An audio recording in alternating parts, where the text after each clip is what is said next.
Israel deserves all of our taxes and to bomb as many hospitals as they want.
Looks like we are live.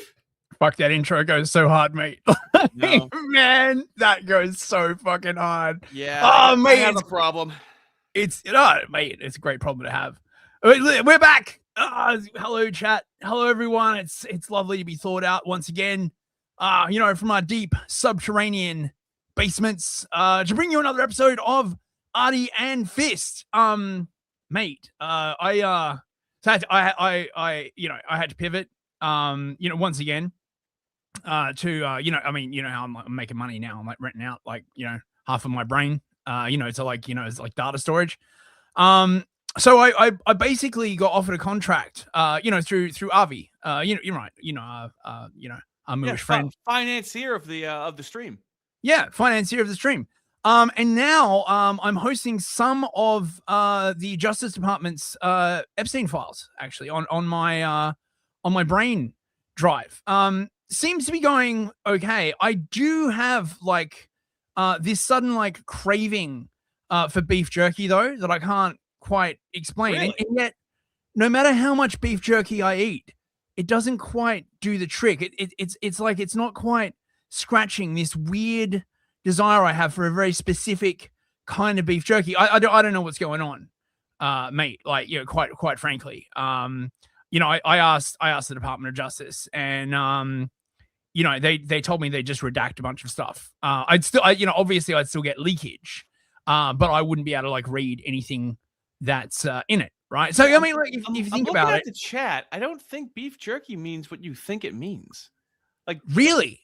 You literally are eating. No, that's a different thing. I think I'm getting developments in chat. I'm not quite sure, but I don't think it means actual beef jerky. So I think you're just eating a bunch of beef jerky for no reason. You're not saying that my brain drive is loaded with a bunch of stuff that would make me want to consume fresh youngins or something like that, right? Because that'd be terrible. And quite frankly, I've got no truck for these kind of conspiracy theories, Artie, right?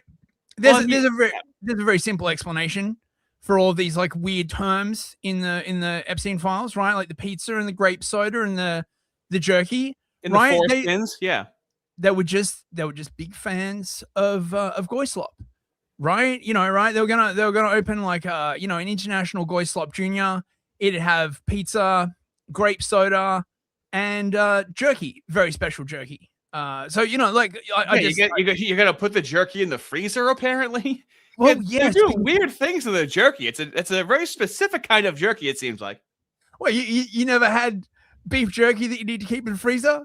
Oh, Nope. mate, I was under the impression that it is heavily cured and salted and preserved to the point where it doesn't even have to be refrigerated. That's what I thought.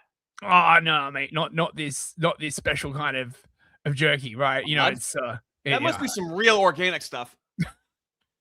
You got fresh from the slave farms, mate. Oh my god, I can't believe how fucking grim this has gotten. And the other fucking weird thing about this whole story is it's leaking out to the normies, right? Like that is true. You are seeing all of these fucking normies just like, oh my god. Oh my, is this true? They've spent like what last God knows how many years, probably since 9/11. Really, if you think about it, right? Being like, conspiracy theorists, right? Like government functions in the name of the people. There is no spooky elite doing terrible things. Look at you and your crazy opinions. Right? I definitely feel like confidence in the United States government has gone down over time. I don't quite know when that pitfall started, but I feel like it's been decreasing. And it's been able to kind of come back up. Yeah, it's it basically started like tanking after 9/11, funnily enough. That's hilarious. Yeah. And then it hit its sort of like fundamental low under in Obama's like first term. But since then, it's been going great. It's been hovering between 15 and 17% of people who trust the government to do the right thing always or sometimes. Yeah, but that could just be a one-off number. Is that really like how consistent is that number? Oh, it's very consistent. Look, I've got the data like right here. You wouldn't pull it up right now. I would pull it up right now. I would pull it up right. Look, fucking guys made out of receipts over here. You know me, mate. Right? Like I am the fucking I'm the Autismo Supremo. Right? I just had this loaded in my stack. Right? I have his back pocket. This is true across the entire West, by the way. Right? Like no one trusts the fucking government anymore, and it makes shit really, really difficult, right? Like, a lot of you people, you might think, it's the government. They'll just like make everyone do what they want. But actually, right, like the more people who like highly distrust the government, the harder it is for them to rule, right? Because what you really want is that sort of, that sweet spot, right? Where you say, I'm the government. We're fighting the war against evil. Do what the government tells you. I'm gonna get Saddam. We're going to invade Iraq. and everyone's just like, yeah, woo, we're gonna go halfway across the world, and howdy shouties, right? Like that kind of shit. I do love how the trust went up such a marginal amount during COVID and then just precipitously back down. Yeah. It like went from like literally like what 16 to 18%. Woo! Right, that global psyop just for a couple of percentage points, and it just goes right back down. Oh, there's nothing they can do, right? Like at this point, they must have tried fucking like everything. You know what I mean, right? Like they've tried calling everyone crazy. They've tried calling everyone populist. They've tried calling everyone like Russian agents. They've tried calling everyone bots. Conspiracy theorists. They tried cutting our kids' dicks off. I mean, they really have like a carrot top bag of tricks that they go into. Look, you gotta understand, Artie. White children cutting off their genitals is really the best thing. Speaking of, right? I've got this thing from fucking Canada, right? Because you know how they had the gun person in Canada. Oh yeah. I can't. Fuck it. I'm gonna play it. I'm gonna play it. Right. Do it right now. Do it in front of everybody. Go ahead. So there was like another shooting of trans. I believe is the. Well, you don't. How do you reference You don't this? know that. You don't know that. Okay. Whenever they say a youth, it could be a white person, right? Right. And like they didn't want to call him a gunman. Like, listen to this. That includes the deceased gun person. Okay. Yeah, And could be then- anybody. No. That could be absolutely anybody.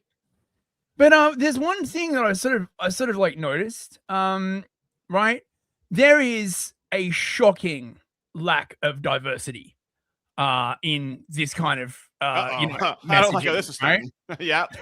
And I think, right, there really has to be a movement to encourage, right, more minorities to cut their Johnsons off, right? Because this is clearly white supremacy. Oh shit, it's probably copyrighted music. Save. Right. And I mean, I'm not going to be going to jail for looking at this. This is good. It's not a very diverse crowd. Yeah, fucking, this is so pervy. Like, my God, dude. Jesus. Oh, this was on. This was on Canadian broadcast. Oh, this is paid. Okay, and then if those kids are depressed, then that same government can help them not be depressed anymore forever, right? It's not dystopian at all. Yeah. Dude, hold on. This is so annoying. Why is it that Zoran Mamdani, communist, can be mayor of New York City and he gets to just let homeless people die, right? That's an act of eugenics. He's just letting them die. Then in Canada, the commie government is just helping people. Can we try? When does the right wing get to indiscriminately end people, huh? We never get to do anything fun. I believe the Canadians have now passed 100,000 people disposed of by MAID. 100,000 white people, obviously, right? It wouldn't be fair for people of minority status to but I kill one black guy and all of a sudden I make the news. It's unbelievable. Yeah, that's because you're not the government, mate, right? Like, you think a right wing government be allowed to do this? No. This is an affiliation, affiliation fallacy, an argument from affiliation. Whoa! Yeah, I mean, it's funny how, like, if a right wing government did it, right, they'd be like, oh my God, this is exactly like Mustache Man, right? Meanwhile, all the ortho bros want to do is just execute pedos and stuff like that, right? These really egregious crimes, and the orthos are just like, we can make this go away. It's not going to cost like tax dollars. Very fair trial, especially these egregious crimes where it's not left up to any ambiguity at all whatsoever. I've been talking to some ortho bros and the ortho fellas, and ortho is a very masculine Christianity that doesn't take any shit. Yeah, muscular. Thank you. Is the way it's referred to. Yes. Thank you. And look, you only need, right, like a small amount of wood, right? Like to set up like a public viewing platform. You know what I mean, right? Like, it'd be very, very cheap. Well, I know, but that's the no. But we're a civilized society, so we can't do that. We can't show somebody be executed in public because we're a civilized society. As you go on the subway and someone shits on the ground as they stab you, we're a civilized society. All right, we can't have public executions. I saw a TikTok from someone in London, and he was basically saying, like, he was in like some shop in London, and someone of color just took like a massive crap on the floor. I was joking. And he's trying to do a joke over here, and you have to make it serious with your reality. No. And he's like, you know what the worst thing was? Nobody fucking blinked an eye. It's like, no one said anything. No one recoiled in horror. We're trying to live in a society here, people. Everyone's just like, this is my life now. I mean, what are you going to do? If somebody stands in front of my car, I have to sit there until they decide to let me go. Could be a homeless person, anybody. If they stand in front of my car, I can't do anything. Well, I mean, you wouldn't want to be racist, would you, mate? Right? Like, no matter what color they are. Well, I mean, in England, if someone stands in front of your car, you have to sit there for as long as they're in front of your car for. Well, yeah, Portland as well, right? And LA and stuff, right? Like, you're like, hey, there's plenty of specific things you can blame England for, but this is a Western problem, Artie. Okay, well, it is. I mean, but I mean, it's that classic sort of thing. You just subvert the legal system, and then you like spend all of your time like basically prosecuting the innocent. Just be like, right? Oh, get that guy, right? He said a naughty word, right? There was literally a case in the UK of a woman who was, I think, like beaten and snuggled, right? And then afterwards, in like a group chat with her friends, she called the dude who did it like like a racial slur, and she wound up getting arrested. Oh yeah. Yeah, classic. But what's crazy about that, right, is that someone in the group chat clearly snitched on her, right? So like, it's like the Stasi, right? But it's all race communism. All right, I love it. It's so awesome. I mean, where do you race communism? It's almost like what predates that would be anti-Semitism, if you think about it. That's like the original controlling people with, oh, you're hurting me. I mean, I guess, right? Like, good fucking guess. That's a good guess right there. There is that thing from Weimar, Germany, the Black Menace on the Rhine, I believe it was called, right? So after Germany lost World War One, the French moved in a whole bunch of Africans from Algeria to police, quote unquote, the Ruhr Valley. Now, some of you might say that all of the reports of the beatings and the struggle snuggles and stuff like that, right, were an inevitable consequence. But look, I asked Grok, and it assured me that when the French investigated these claims, they found that they were massively overblown and just used to make to support the right wing. So, it's not like I literally looked that up. Speaking of looking stuff up, check out Fistery. I got a new intro. Sure, nice. I got a new intro. Next week's going to be the history of the moves in Europe, part 2. Baby. Baby. Yeah, I should probably. Is Arden Party in the chat? I believe so. Are we missing? I don't know what I pay him for if he's not in the damn chat. Arden, can you drop the link for the last episode of Fistery? My guy. Great friend of the channel is Arden Party, wielder of the magic banhammer, strong and firm in his grip. Best mod in the game. Fight me, dude. If he didn't tell me that Jim Bob raided me, I would have had no idea. Imagine Jim Bob raids me, I just ignore it the entire time. I would have been very embarrassed. So he's the best mod in the game. Arden's like, I can't. My PC is down. Wow. Wait, okay, I'll look. Sure, it you myself. can do it. Yeah, exactly.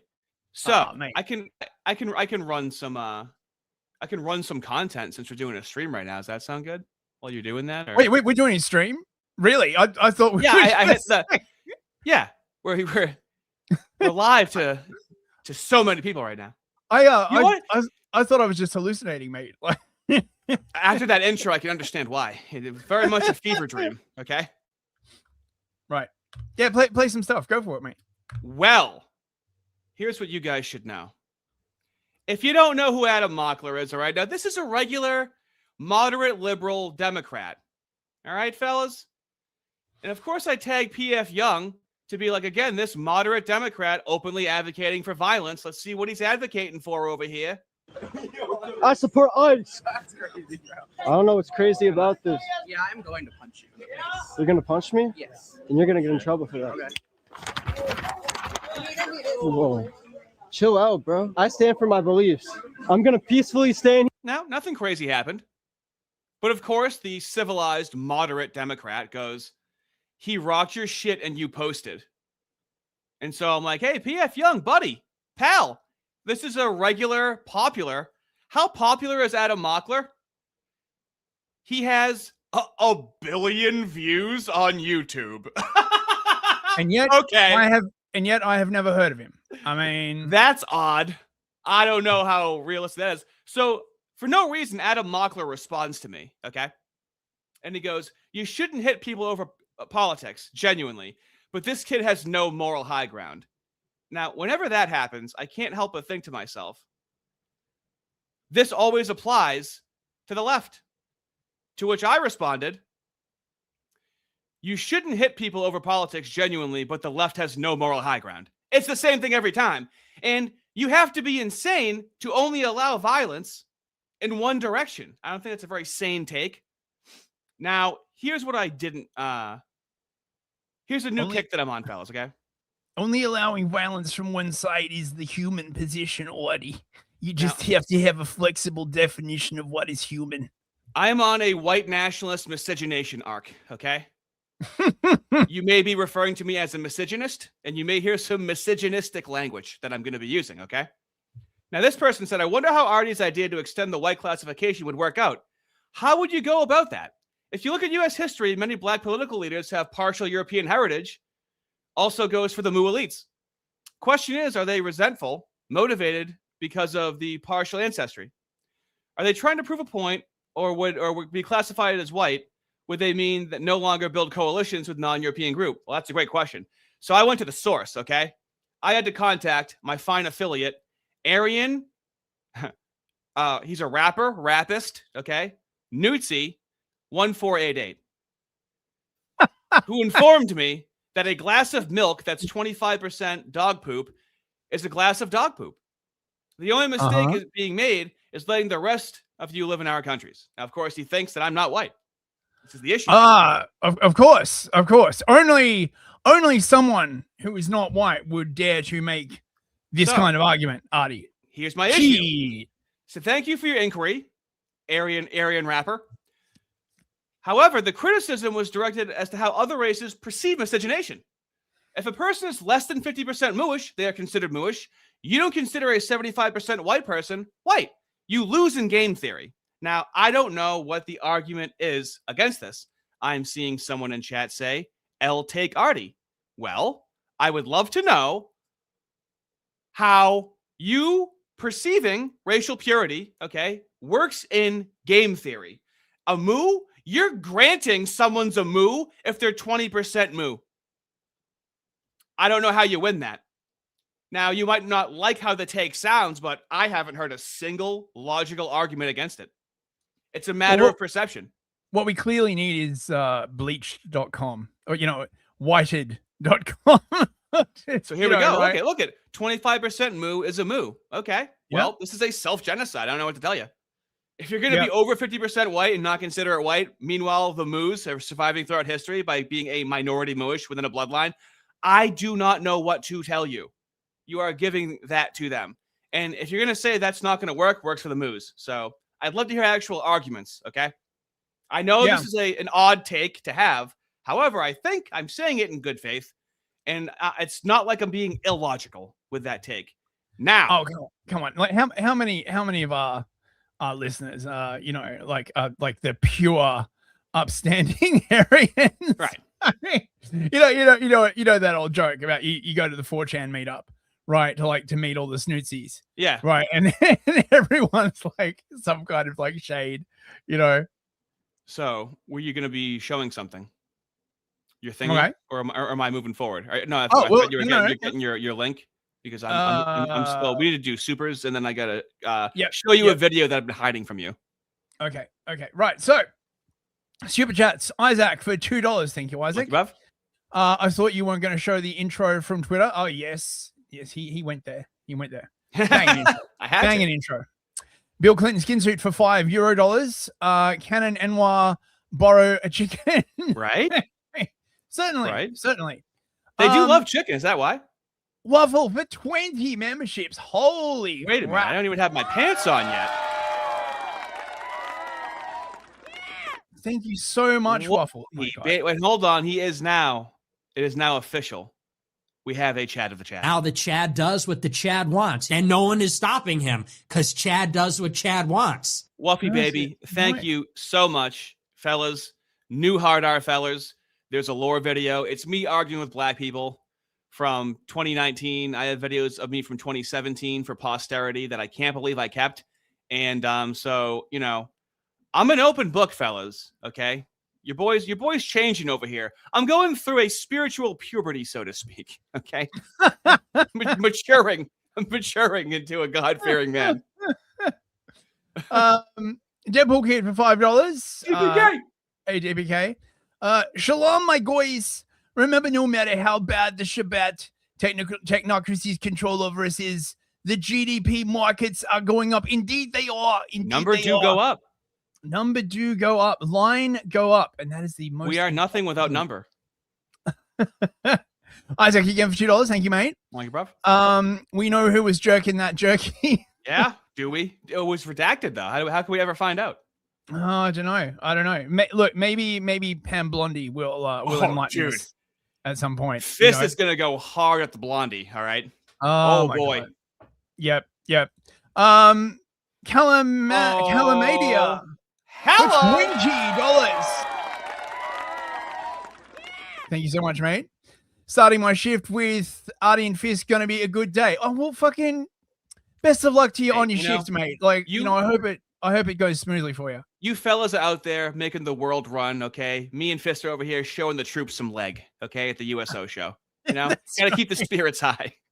Look, you need someone to listen to on a boring shift, mate, right? Like, what are you gonna do? Like, stand there in the Amazon warehouse and like listen to the subtle beeps of the, automated robot. You need someone. You need someone to like, get your brain going.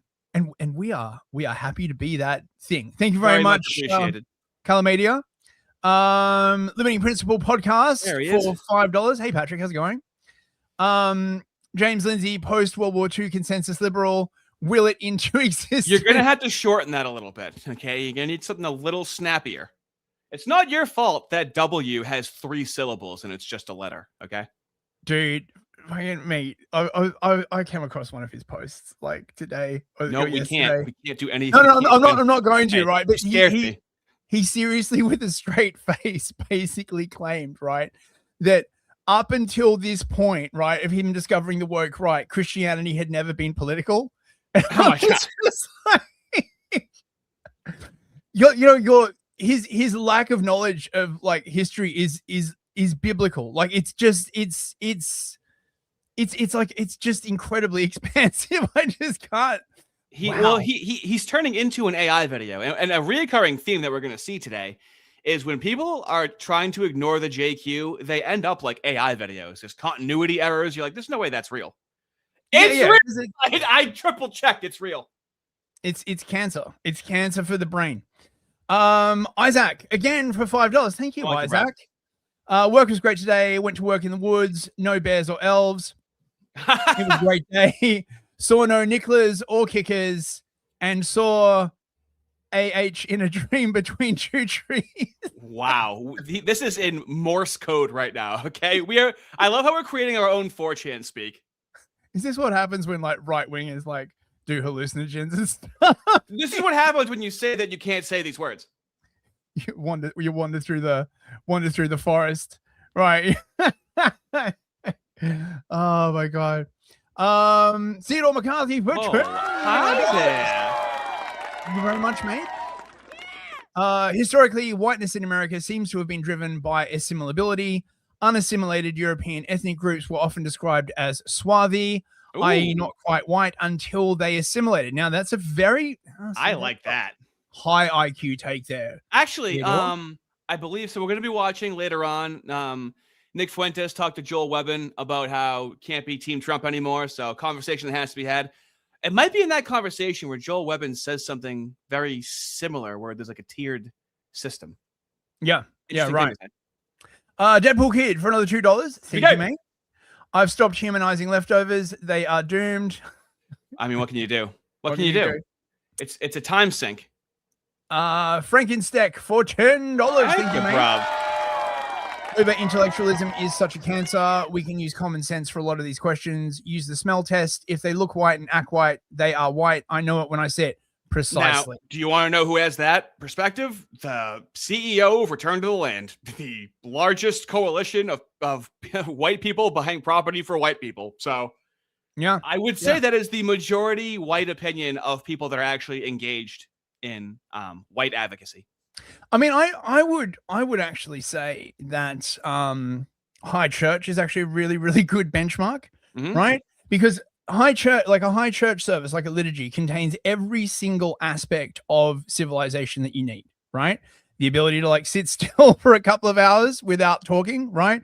The ability to like line up peacefully, the ability to like take your turn when called, right? Like the ability to participate in like a shared decency tests. When I had this realization when I was in church this one time, it just struck me like a bolt from the blue. I'm like, everything about liturgy is just a civilization. How to behave in society. How to behave in society. Yeah. Radio Guy for 2 months membership. There he Thank is. you.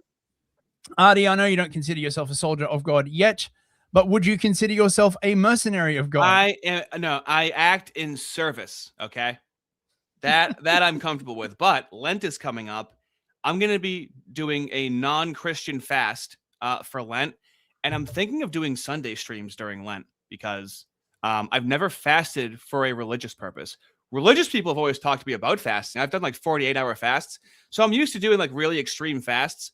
And then, so if people are having difficulty with their fasts, you can talk about it with me because I'm doing a pretty extreme fast, a 2-hour eating window. We're doing the keto diet. It's what I know. It's what I've grown to love. But that would just be interesting. So I might have like just casual chats on Sundays. I don't know yet. But also, I turned 40 during Lent. So this is a good way to kick off my 40s, I would say. I think we can all unilaterally agree on that. That's very, very cool. Very, very cool, man. So what's going on with my bloody webpage for some weird reason? Yeah, bloody Koja. Oh, it's decided to like. Do you need some more content that I can show you that I've been hiding from you? I mean, yeah, for some weird reason, it's decided to like load this stupid like plugin, and it's very, very retarded. I don't know like why. Right. So wait, you have slop. Now you used to be a goth. Are you still a goth? Does a goth ever leave your soul? Well, the goth to orthodox pipeline has been noted, right? You know, similar aesthetics. I don't know. I don't know. I mean, I'm consider yourself right wing, right? Yeah. Yeah. Now, are you familiar with this alt-right nationalist goth? Are you familiar with them? I am. Yes. Yes. Have you watched any of his content? Yeah, a little. Yeah. I mean, all right. All right. Try and make sure everyone. Here's what we're gonna do. It's just gonna be a little bit. Okay. Debunking the alt-right pipeline. Now, we don't use alt-right anymore, do we? Wasn't that like 2017, 2018? Yeah, I mean, hasn't that been like retired? I don't know why he's hanging on to this term, but you know, I just want you to watch this goth cringe because you used to. I want to hear. I always hear your ortho commentary on stuff. I want to hear your goth commentary on this. Okay. Thanks. Okay.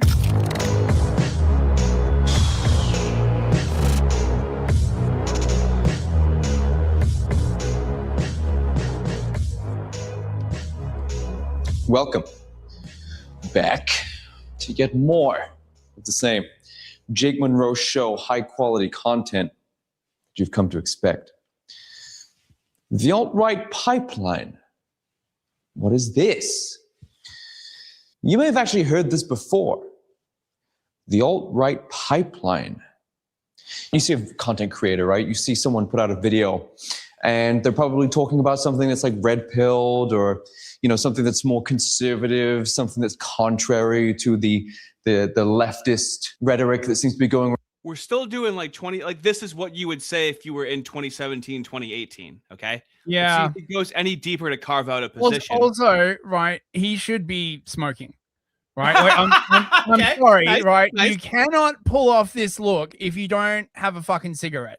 Right. Like, you know, I am an OG guy and fight me on this. Right. Like, chat, you need a cigarette in order to complete. At the very least, incense, some sort of ethereal smoke. And what is with the short hair? Right. Like, is this some new thing? Goths with short hair. Okay. Please. Right. I'm down with it. Around at the moment, and in comes Septum Ring McFat with the alt-right pipeline grifter strikes again in regards to people finding their way to conservative or red-pilled values. This piqued my interest. See, we're using conservative and red pill interchangeably. I feel like that was necessary in 2017, you know, as an anti-left identity, but I feel like it's been expounded upon a lot more since alt-right was being used. I mean, thank you for joining us red pill has now it's now passed into the past. Everyone be like Guna maxing and frame mogging now, bro. Right. For real, no cap. And I assume he's trying to keep up with a young audience, right? Is your audience that old if you're goth? You know? Look, no, I mean there are OG goths, mate, right? Like the original. It became Hot Topic kind of though, goth. It did like become mall goth, for example. Emo is what it became. and seeing girls. I do miss. Oh, seeing seeing girls, girls though, be still my heart. Oh, I know, right? Honestly. Interest. Why is this so consistent? Why does the alt-right pipeline keep being brought up as a way to devalue or discredit what is being said by these content creators who are primarily focused on things like telling the truth? So I looked a little bit deeper into it. And what I found was actually quite interesting. Because not only did I find out what the alt-right pipeline actually is, but I found out who made it.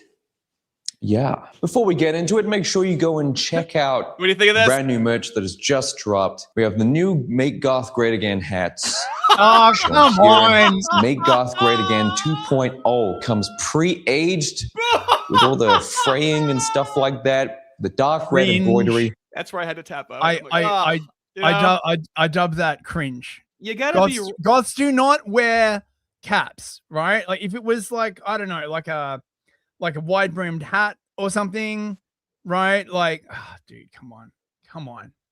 So I just thought that was incredible. Where it's like, okay, well, this in the beginning, I'm like, this seems kind of generic, and then he's like the pre-aged hats, and it's Make Goth Great Again. And it's like, see, this is why it's a post-MAGA future, isn't it? It's a post-Trump future already. Yeah, bro. I got my Make Goth Great Again cap. It's pre-aged. It looks like it was buried with a vampire.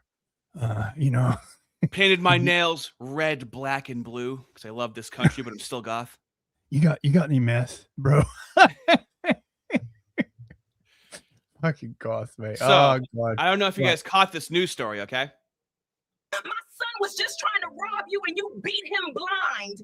You're a violent criminal and you need to pay for this. A robber was seriously injured after attempting to mug a woman. What he didn't expect was that the woman was a local MMA coach, Danielle Carter. After following Danielle, the robber tried to snatch her bag. Danielle immediately slammed the bag into him, then punched him in the face. After struggling in pain, the robber lost consciousness. Danielle then turned and walked away from the scene. After bystanders called the police, the robber was taken to the hospital. Police later identified him as 21-year-old Lucas Miller. Doctors determined that Danielle's actions caused severe fractures to Lucas's nose and eye socket, and his left eye was so badly damaged that it had to be removed. After learning what happened, Lucas's family sued Danielle. They claimed her actions ruined the life of a 21-year-old, and that as a combat sports coach, she had used excessive force and self-defense. Surveillance footage showed Danielle striking Lucas with full force, resulting in permanent disability. Lucas's family demanded that Danielle pay medical expenses and $1.4 million emotional damages. After reviewing the case, the judge and jury unanimously ruled that Danielle's actions were justified self-defense. The judge dismissed the family's lawsuit and declared Danielle not. You would be surprised as to how many people in the comments did not know that that was AI and they're popping off about it.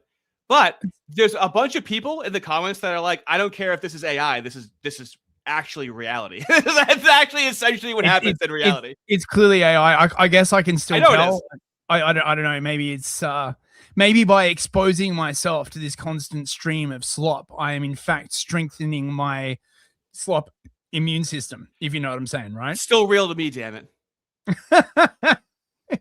Now, here, this I love. So that was AI what I just showed you. Now, is this Dinesh D'Souza? This is my favorite Jeet. This isn't AI. Now, again, what I just showed you was AI. This is not AI. This is reality, and this is you end up looking and sounding like AI when you can't engage with the JQ. Here we go. Fighting anti-Semitism has become an industry, but there's another industry that's forming in this country. It's the anti-Semitism industry. Its CEO, Tucker Carlson, Director of Public Relations, Candace Owens, Press Secretary, Dave Smith. Nick Fuentes is sort of the black sheep of this. Nick Fuentes is sort of the black sheep. So Nick Fuentes is the least anti-Semitic out of these four people. Is what he's saying right now. Isn't that incredible? This is so cringe, right? It's like well, okay. Now, so far, what was more cringe? The AI slop video I just showed you, or this real video so far? I don't know. Fucking tough. It's getting tough. Oh god. Look, I almost want to just go in the pod and eat the bugs. The never. The AI slop is better than reality. I will never eat the bugs. Never. But no official position. Now, both industries are fraudulent. The cancelers will say he's against us because we're Jewish. But that is not Tucker's motivation. It's not Nick Fuentes' motivation. I don't even think Nick Fuentes is a real Nazi. Some people will be surprised to hear me say this, but for some reason, softening Nick Fuentes right now, even softening him compared to Dave Smith. Like this is incoherent so far. Wouldn't we agree? Who the fuck is actually a real snazzy at this point? Like I don't even know that term has become like so abused and debased. I don't even know, right? Like You've been asking for weeks now, what are they going to do? They seem very confused. I don't think they know what they're going to do. What is this messaging? Who is the target for this? Go a little bit easier on Nick Fuentes and go harder at Dave Smith. What? I mean, no, okay, there could be actual strategy behind this. Okay, right? So Tucker is clearly the grand prize, right? And I think the reason why Tucker is the grand prize is because he is formerly of the establishment. I mean, he still is the establishment, right? Like he's from their point of view, he's a turncoat, right?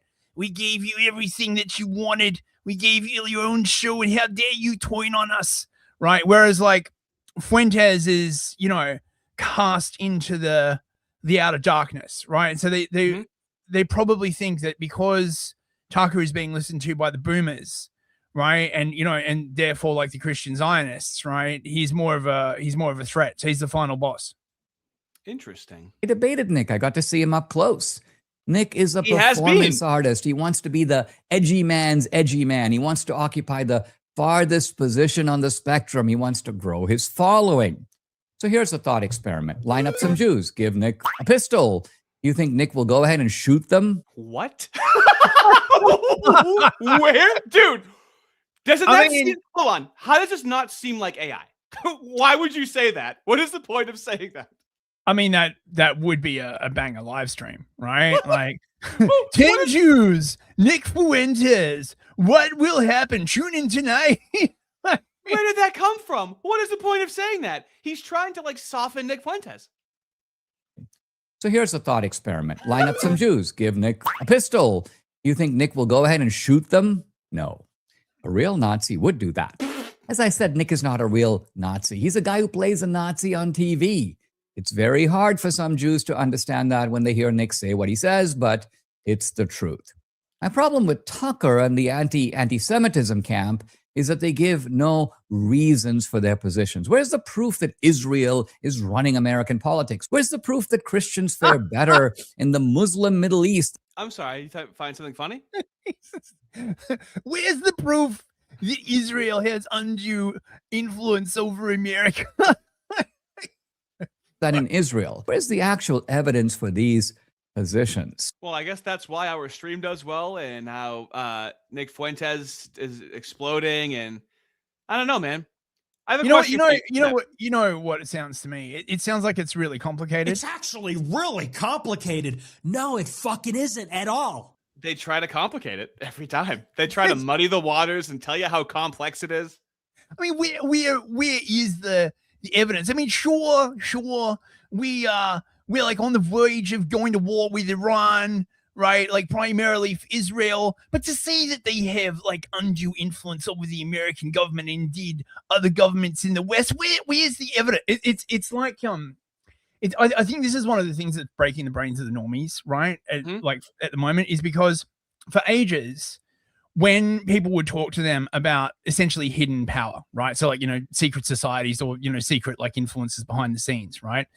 The normies would be like, well, where's the evidence? And you'd be like, listen, by definition, okay, these are secret groups. Okay. So they're not going to just come out and be like, oh, hey, right, we're the Trilateral Commission. We're going to drop 10 million on a Super Bowl commercial telling everybody, right, like how we run this bitch. Oh, yeah. Right? Where's your evidence of the CRS? And it was like, I guess academic agent decades later from reading the book. Right. Like, right. People know about it. But now, right, it's actually out in the open. Like people like I can see it on the TV. So they're all fucking like losing their shit. So Fist, you used to listen to Disturbed, I assume. I did, yes. Did you ever see Disturbed live? I did not. Now, do you think did you think that the lead singer was mooish? Did he sound mooish? Did he look mooish? He did not. But now that you say it, yeah, he looks and sounds incredibly mooish when he's doing this. This message is for DJ Khalid.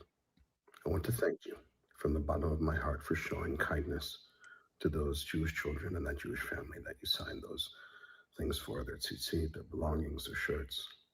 It's nice to see humanity and kindness and no bigotry and just love for art and appreciation of your art, and the acknowledgement and respect that was shown is greatly appreciated, especially in today's times. It's incredible. Like that. Now I see that and I'm like, even if he didn't have the, I don't know, what do you call that necklace? It's I don't know. I mean, it looks like a sort of cross between dog tags and right. So I presume it's like, does the IDF wear those? Yeah, I mean, I doubt the IDF do actually wear those, but I imagine it's something like, like that.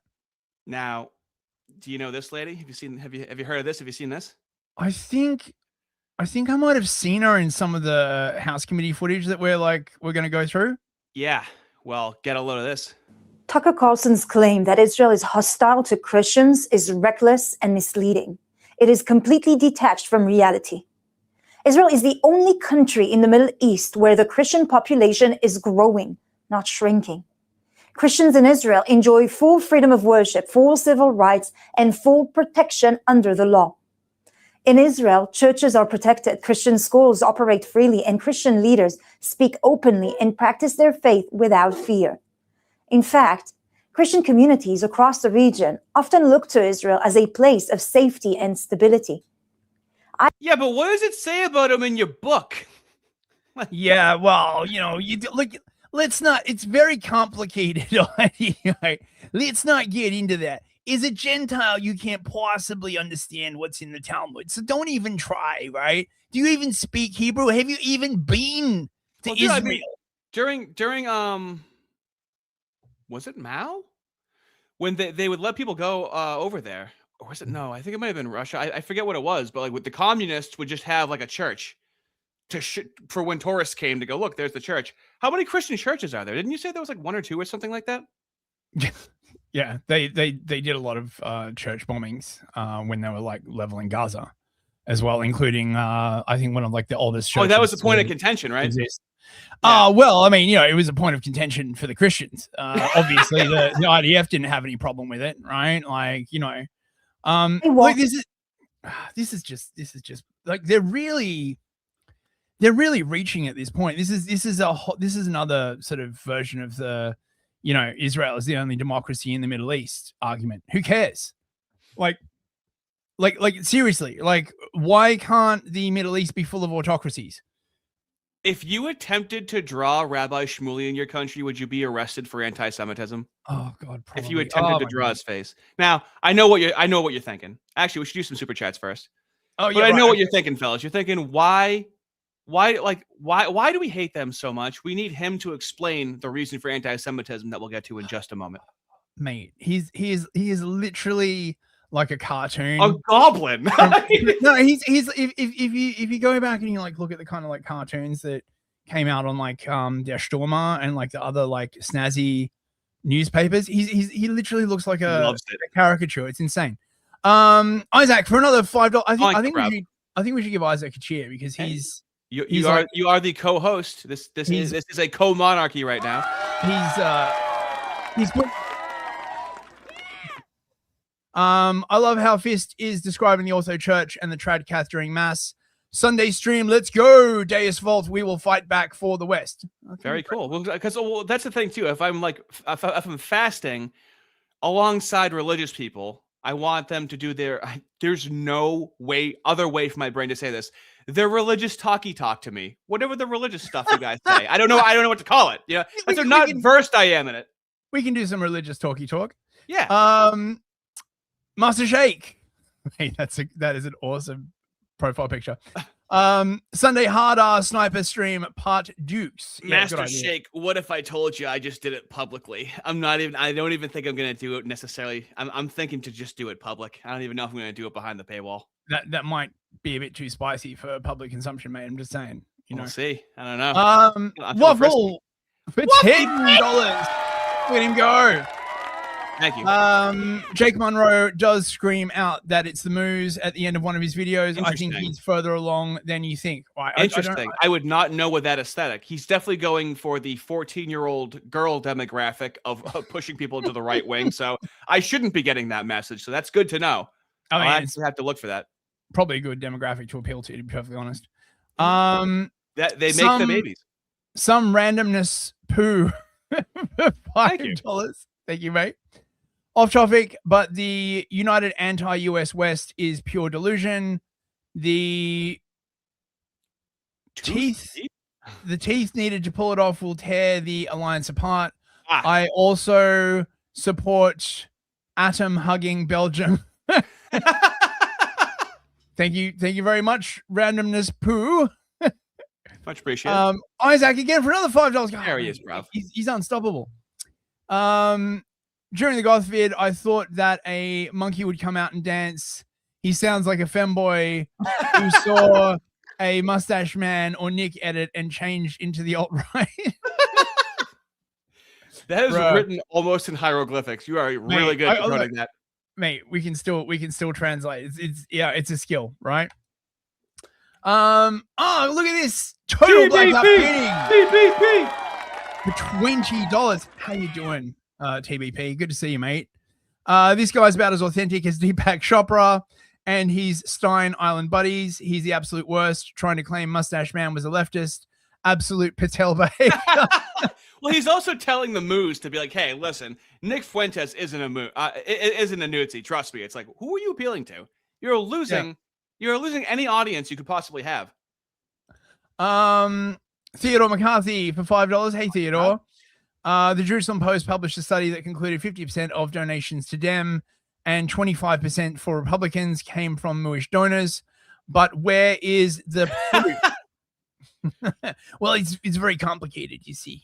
You can't just I mean the fact of the matter is that sort of the donor class, as they're called, right? They just shift their allegiances depending on like what's good for them, because they are an ethnic interest group with like incredible like resources and stuff. So I don't think they've really got any sort of hard and fast ideology. Well, here's what they love pivoting to. They go, oh well, the crazies are the secular atheist moves, right? That's usually what they say. Well, the ADL, I'm pretty sure Jonathan Greenblatt is Orthodox or Mooish, like religiously. Like, okay, well, the ones that are oftentimes in charge of a lot of these like massive NGOs are religious, and they are 100% in alignment with the crazy atheist ones. It's not like the craziest atheist ones are just running amok in society. It's like, no, they're herded like cattle and being permitted to do this by other religious moves. Isaac, for another $2, thank you, mate. A blonde fighting back against a Enwa basketball. Basketball American. Healing. He's really making you work for it, huh? Every super chat's like a crossword puzzle. Thank you very much, Isaac. Right, end of super chats. Terrific. Let's get on to the Shmuley. Okay, are you guys ready? You want to know why we don't like them? To the question of all questions, the mother of all inquiries: why do they hate us? What is the reason for anti-Semitism? How are we living in an age where some of the world's greatest podcasts? Why does he breathe in like this every time? Just like Tucker Carlson, who has complete access to our great president Donald Trump, whose son Buckley Carlson is a chief advisor to J.D. Vance, vice president of the United States, and he articulates that we Jews are a bloodthirsty cult. He said that the other day, that Israeli soldiers intentionally killed Palestinian children because of Amalek, because we actually love genocide. Where did this come from? Now, it's easy for people to say that Tucker Carlson was bought off by Qatar, which I'm sure is true. It comes from the Talmud in the Old Testament, you fucking bearded freak. Wow. It's odd that the rabbi didn't know that. He wouldn't be dishonest because he's a rabbi. You got to be pretty truth-telling if you're a rabbi, Most honest Shmuley moment. Denied it. So, Mishu Chodim, bribery, was in last week's Torah reading, that even someone who was once righteous, he was never righteous. I've been on a show a bunch of times, but even someone who had some moral compass, bribery will destroy that. But it's not the money, although it's often the money. It's not the money. The Talmud says that the reason for anti-Semitism is that the Jewish people became the conscience of the world. When God gave us the 10 Commandments, which was given in last week's Torah reading, Yisro, when God said, do not murder, do not steal, do not kill, and gave the Jews the responsibility, the obligation to disseminate that message to the world, did you? Yeah, but the way that the moves interpret it is have somebody else do it for you. Like, No, the way they interpret it is don't kill other moose. Right? Like, because they're fierce ethnocentrism. You see, like, again, this is not a universally held opinion, but like, there is a strain that's like, a strain. I would definitely call it a strain on my eyes, a strain on society. Only us are like properly human. I think this is what drifted into communism, because the communists fucking talk like this as well. You know what I mean? We need a humane society, right? A truly human society. All this Then they project their in-group preference onto you having a supremacist in-group preference. Classic. You forcing me to watch that? I can't believe it, man. Come on. That was going to make us. Hey, you have to learn about you have to learn about his sex book for anti-Semites next, okay? What? Popular? Do you think that the average guy who loves his wife, and I have sat with 1,000 men who say, I love my wife, and why are you cheating? Because I'm neglected, because my wife doesn't like sex. I can go through. Do you think that man is going to like me when I tell him there are no excuses for adultery? If you and your wife don't get along, then divorce. Then if you and your wife don't get along, then divorce, says the rabbi. That's incredible, dude. That's incredible.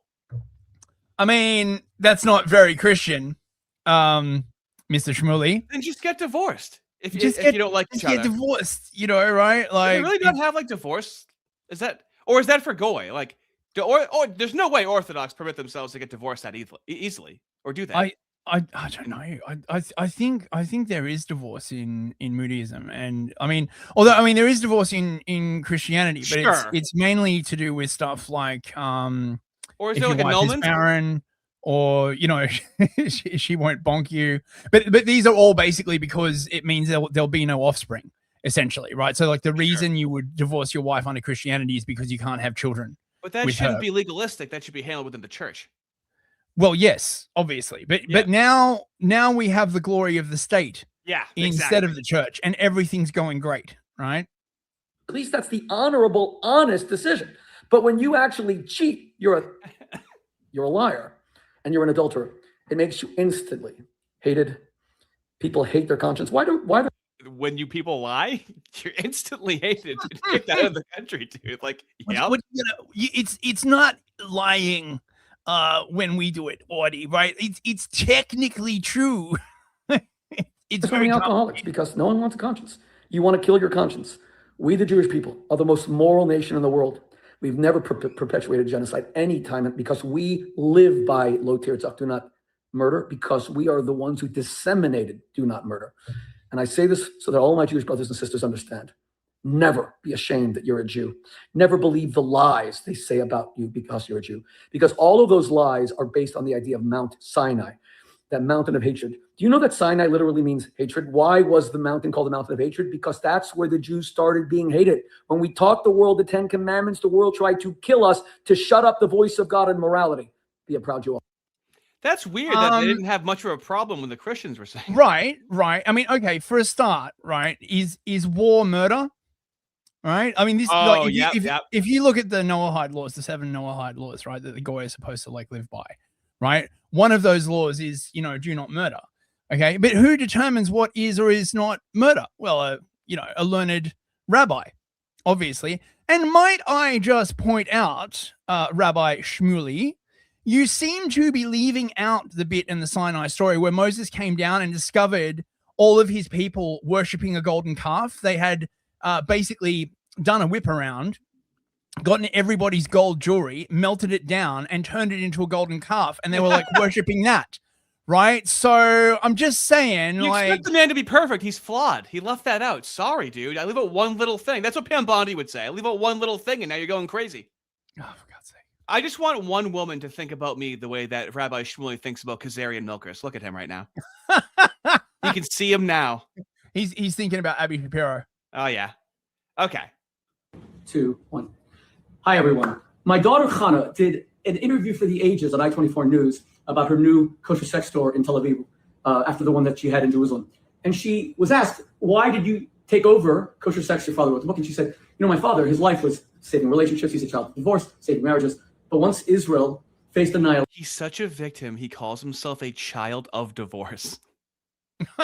After October 7th, he really felt the need to divert all of his energies to protecting the Jewish people. That's very true. I tell my children all the time that although I became probably best known for my Kosher Sex book, which thank God was a multi-million bestseller-ish with all the 20 languages. How mooey is it? He has to pat himself on the back. He has to. He can't just get to his point. Translations. The truth is that if I was someone who was saving marriages between 1941 and 1945, promoting healthy sexuality, and I knew that 10,000 Jews were dying every single day, like the day my mother was born, October 23rd, 1942, 10,000 Jews were murdered in Tripoli that day, I would stop everything I was doing. The day his mother was born, 10,000 Jews died. Mate, if he was around during the freaking Weimar Republic, he'd be working for the Society for Sexuelle Wissenschaft along with fucking Magnus Hirschfeld. You're like, oh, yeah. To try to get Jews out of Nazi Germany and save them. Same thing is true now. So I had to divert all of my energies. That doesn't mean that I don't miss how much I did to rescue marriages and make sure that no one grows up like me, a child of divorce, because it scars you for life. Now, but how do you bridge going from Kosher Sex and Intimacy to Israel defense, which is political, a lot of it, and fighting for the Jewish people, back to intimacy? The answer, Kosher Sex for Anti-Semites, my new book that's coming out. Now, why is it so important? Because it turns out that the worst anti-Semites in all human history were the biggest sexual perverts ever. Do you see where the blacks get it from, where they just make something black and say, we did that? He's gonna attribute characteristics of sex to kosher. I'm gonna make a prediction here that he's going to reference Freud and Theodore Adorno in this book, right? Because this is a totally new concept that he literally just thought up, right? That the reason why you have like issues is because secretly you're all actually perverts, don't you know? And this is why everyone has to have unlimited sex and pornography, and that's why pornography is such a great thing. Didn't he have a dildo business? Yeah, his daughter still runs it. Yeah. I mean, Julius Streicher, who was the Nazi ideologue for Hitler, the publisher of Der Stürmer. Do you know he had the largest collection of pornography in human history? And even his fellow Nazi inmates called him the most disgusting, dirty old man. The largest collection of pornography in human history. Source? Can I get a source on that, please? I don't want to doubt you, Rabbi Shmuley, since of course, right, you would never lie or exaggerate in any context, but I would need to see a source for that, because that sounds like the kind of thing that you would basically say in order to discredit someone. They were afraid to be in a cell with him, even as men.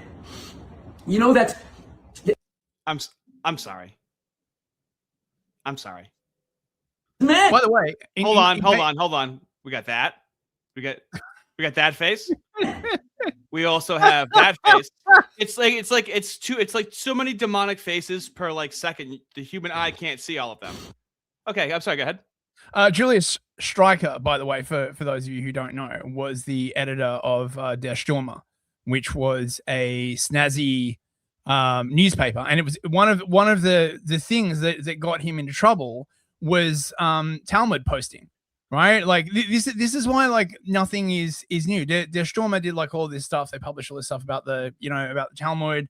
They had all these very, very spicy cartoons. And Streicher got arrested under hate speech laws. Yes, they had hate speech laws in the Weimar Republic. And every single time he got arrested, he just got more and more popular. And they put him on trial, and he'd stand up and and so again, it's one of these situations that we're experiencing yet again, where the more repressive the hate speech laws, after a certain point, it just starts backfiring.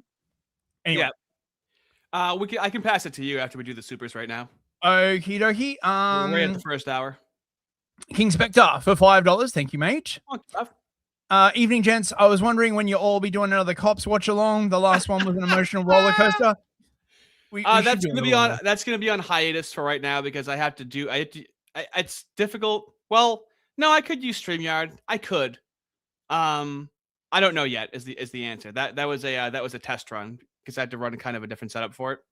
Yeah, that's right. So yeah. Bill Clinton for €5. Thank you, mate. They're not telling lies. They're protecting us from the truth. Truly a benevolent people. That's good. That is this man's been studying. That is absolutely true. Isaac for $10. Very you go. The Bears are the best pep ever. No, don't look into our Unk Eps. Thank you. Can you translate that? I don't know if he's American. I'm starting to try to decipher. Thank you, though. Thank you very much, Isaac. Isaac, again for $2. Buy my sex book or your antiseptic. Indeed, Pretty indeed. much. I mean, I mean, I'm kind of tempted to like pirate his book and just go through it. Just, like, are there going to be like, sex positions for anti-Semites, right? Like, is the idea that you can like, dude, I'll buy the book. I'll buy the book. I mean, the fellows are funding us. I mean, fellows, would you like to hear some excerpts read from that book? Let us know in the chat. I don't want to give money to that freak. You can just get it for free. I'm sure. I'm not going to stop him from eating a child's neck like a vampire. Okay, it's a drop on the. It's nothing. There are no. It's inconsequential. No. Okay, but the central question is, right? Can you bonk your antisepticism away? Right. This is the crucial question that I want to know. Right. Like, Venetian for $99. Holy crap, dude! Baby, that's the get the money printer sticker. Whoa, hey fella, you're acting like a fella over here. Thank you, Phoenician. Money printer go brrr. I want an American society. Never be ashamed of your moo-tooishness. Got it, Rabbi. I'll be proud of myself and my family. Yeah, exactly. Right? Like, why can't we be like that? I don't know. Someone dropping that kind of coin makes me a little suspicious. Oh, you're on the payroll of the Jews. Kind of suspicious. Not gonna lie. He's talking about some moo-tooishness. I don't know, man. Thank you. I appreciate it, but it's kind of suspect, all right? Yeah, well, I mean, look, white pride is very antiseptic, as you know, obviously, right? Like, you can have black pride, brown pride, Indian pride. Yeah, but have you seen American History X? The white people were totally wrong in that movie, right? When you look back on it now, that movie definitely withstood the test of time. Absolutely. Thank you so much, Phoenician. I appreciate it, mate. Mazel Tov cocktail for $5. Been coming back to Christianity, and you boys have piqued my interest in the Orthodox. Made by Jim Bob. Are you listening? Do you understand what is happening here? You need to stop coping and get down to that church, Artie. Damn it! I didn't read the rest of it. He got you on the tail end there, mate, right? Well, I'm going to be doing... No. It's less important that I go to the church, and clearly more important that I have these conversations publicly, because I seem to be helping people, because I can question things, and I can have questions that other people who believe or want to believe may feel uncomfortable vocalizing out loud. So what's more important, me going or me positing these questions of my own doubt publicly, especially during Lent? Fellas, we might have some banger content during Lent. We'll see. Yeah, we look, you and me, we got to sit down and we got to like talk definitely Christianity for a bit. No, mate, right? No, let's just come up with this right now, all right, and then just wing it, I suppose you could do that. Some randomness poo again for $5. Thank you. The anti-juice are the most perverted. Now buy my kosher butt plugs. Exactly. Come on. Exactly. Well, what I want to know, right, is the kosher butt different to the goy butt, right? Like, is it more refined? Is it made more perfect by Hashem? I think the hairs on the inside are a lot curlier on the kosher one, I would say. A lot more matted. Kind of like Shmuley's beard. That's what I would guess. I don't know. I have no idea. Isaac for $20. Oh, hello! Thank you so much, Isaac. We are so oppressed, but we don't say the truth about us. We will sell you dildos and corn, but our enigmas are whatever. Man, his nose is the size of a grizz bear. He is very nasally blessed. I will give you that much. No, but he's furry. Like it's an animal's fur on his face. Oh my God. Thank you, Isaac. Thank you so much for that. And Master Shake for $2, and then you can burn the book on stream. Oh yeah. Oh yeah. Well, I mean, I don't know. Unlike some people, I actually changed the batteries in my smoke alarm, so that might be a bit of a problem. But you know, we could get a PDF of it and delete it on stream, I guess. No, we can have a really cheesy digital fire animation over it, like wait. MS Paint, like Doom. I've actually got a thing for that. Oh, perfect. Yeah, we're good. We'll get the PDF and we'll have a proper ritual for its burial. Yeah. Well, we'll get a rotisserie chicken. It'll all work out, mate. Phoenician also makes a good point. Also, if you don't like the stream, you enjoy the company of men in defiance of God. That is true. That is absolutely true. And you don't want to be like that, right? So like the stream. You driving, baby. Okay, we're driving. Okay. Let's get on with this. Okay. Right. So I mood you up. It has been a weird week in Congress, in the House, in his home. First, there was the confirmation hearing for this guy Jeremy Carl, who I discovered is actually a converso, Incredible. right? Mooish, but converted. A lot of based moves popping up, fellas. More and more. And he is to be the Assistant Secretary of State for International Organizations, I believe is the post that he is gunning for. However, right, he's a bit of a whiteo supremo, apparently. By which he really converted, huh? Yeah, I mean, it's a very, very terrible thing to like be against the extermination of all of the whites. I just don't understand how anyone could dispute that less white people means more good stuff, right? So all the lefties on Twitter are like, oh my God, you can't support like you can't appoint a literal white supremacist to government. What was all that gatekeeping we did for? Anyway, check it out. That you believe in the great replacement theory. Senator, thank you for that question. Oh, great replacement mentioned on the floor of the House. Yeah. We winning, boys. This refers to the intentional demographic replacement of Europeans in Europe. It was invented by Renaud Camus, who was a French scholar. Racist. I think you mean he was a French racist. I can't believe you would call him a writer. I mean, obviously he did do some writing, right? But he's principally known for his racism. You think there's an active effort to quote unquote replace oh my God, Americans dude, right now? I'm sorry, rewind it. This feels like AI. Rewind it. Okay. I need you to realize how many times this guy takes his glasses off and puts them back on just to indignantly take them back off. Quote unquote replace. What did you say? That was so shocking. I have to take off my glasses and glare at you. It's a continuity error. Right now. Put them back on. Senator, I think the Democratic Party, through its immigration policies, has certainly shown signs of that. And I don't understand that. So what did you say? That if more Americans are Black or Latino Americans, that Latino, yeah, right. Like he's a Black, Democrat. Like I wish they do that with Black as well. If more Americans were Black, right? Yeah, we have Americans, we have Latinos. We have a Japanese, and then we got Black people, and then we just want to say all of these correctly. Americans are Black or Latino Americans, that somehow weakens America because it puts whites in a minority. What do you mean when you say? Yes, it does. Like, how can you even? Don't you know, right, that all of those migrants we brought in are just as American as you are, right? They've got the piece of paper. Okay, so hang on, and now we've got Now, this is a pretty weak source answer, to be perfectly honest, right? Occasionally, like you watch stuff like this and you'll be like, oh my God, I could have answered this better. But, obviously I'm not in that position.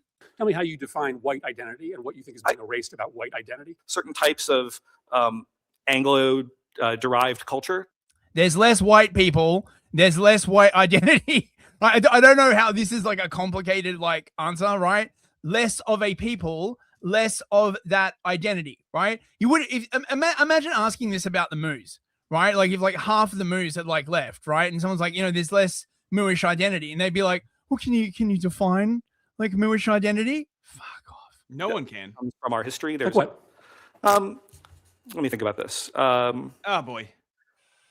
Senator, I would say if you were to look at the book by one of your former Senate colleagues, Born Fighting, about the sort of Scotch-Irish military culture and certain, pride that went with that, that would be one example. Obviously, you could have sub-elements of that culture. You could have Italians, you could have Irish, and those are in many ways more. Yeah, but you're worried about white culture. You're not worried about, you're now retreating to ethnic identity. You don't speak about ethnic identity. You speak about white identity. So tell me the values that stitch together white identity and that make it different than black identity.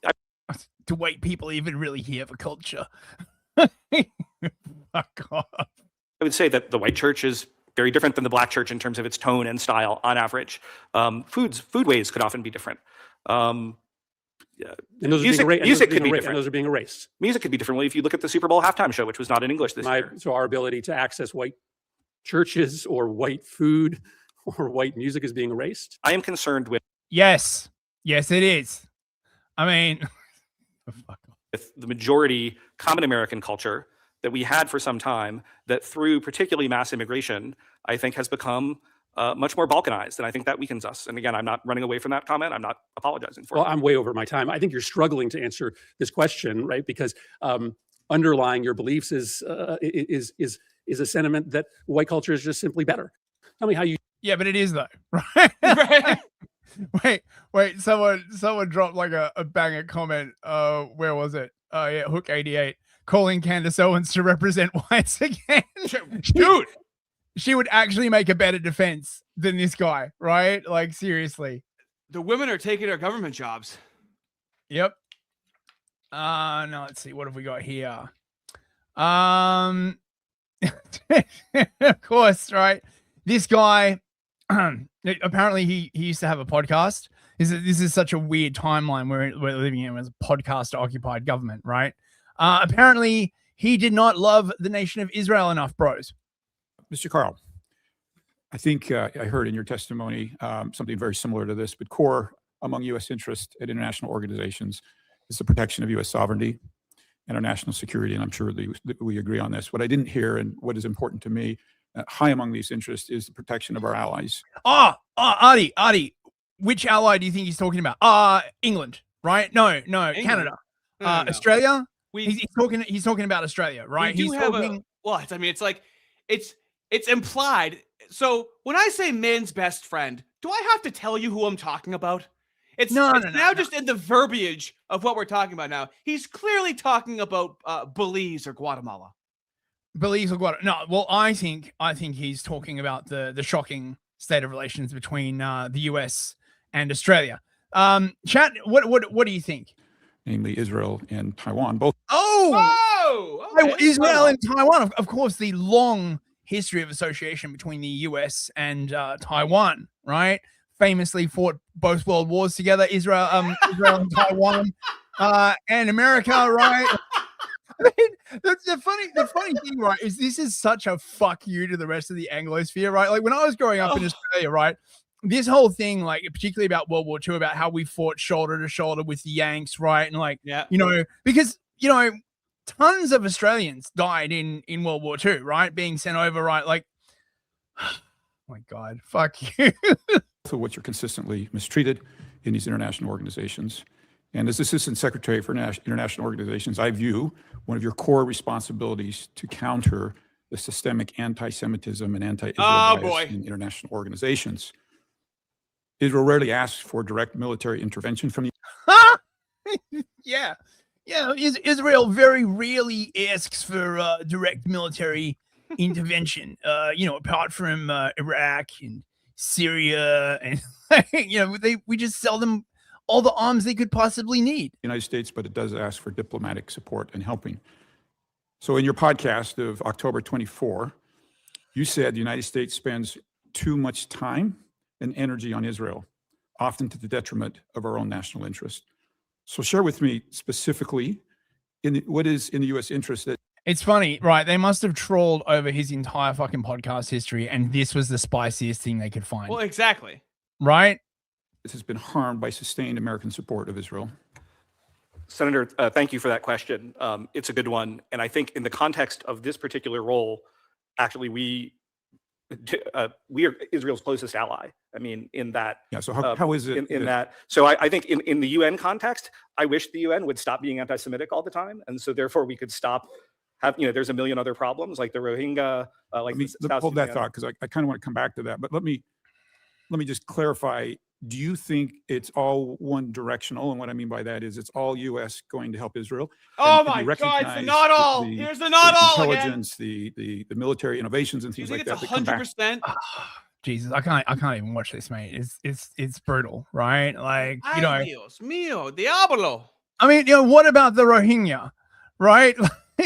Yeah, I mean, do you even know what that is, Artie? The Rohingya? I do. Yeah. Why? How? It's a group in fucking Myanmar. Right? Yeah, right. I'm just gonna repeat what you're saying a second later, like I know it. America's greatest ally, right? You know, I love that. Bordering China and fucking Thailand, right? Like, we got to start dishing out our greatest allies in the future. That's a good inside joke. Oh yeah, man. Now, oh boy. This is just a thumbnail for me, by the way. I wish I had known about this. This is, fellas, if you want to know what the next thumbnail is going to be, you're fucking seeing it right here. Nothing I have to do to it. The optics on this is pretty pretty bad. I know, but she looks like she's the one saying it. Yeah, I know.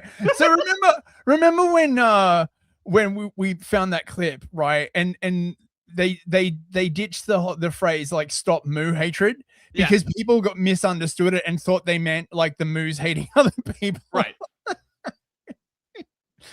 Oh God. As many of my colleagues have, and will point out, Mr. Carl's vile anti-Semitic comments are very real, whether he tried to erase them or excuse them. As co-founder and co-chair of the Senate's bipartisan task force for combating anti-Semitism, the only former synagogue president to serve in the United States Senate, and as a Jewish woman and mother, I'm especially compelled to call out Mr. Carl's record. So I'm just going to put it in context. In a study released this week by the American Jewish Committee, 1 in 3 Jewish Americans state that they have personally experienced anti-Semitism at least once. Oh, dude, pause it. I'm sorry. This is where the left gets it from. This is where the left gets it from. Reporting 1 in 3 incidents of racism, 1 in 3 incidents of transphobia. You cannot have. This is the bastardization of the scientific method right now. This is not measurable. Well, yeah, I mean, because truth doesn't really exist, mate. Right? You gotta understand, right? You've got the Goyish cop, right? Okay, the idea that there is some kind of objective truth. That's very Goyish. Do we have a study on how many white people have experienced anti-whiteism? No, since we're in control of the country, I don't know why that we don't have that. We only have it for non-white people. Because it's very complicated, Audie. Like, how do you even define what white is? I mean, do white people even exist, right? Like, we don't have a culture either. Also, we smell like wet dogs, I've heard. It's because of that weird extra bone we have in our sternum, right? the wet weird bones. Yeah.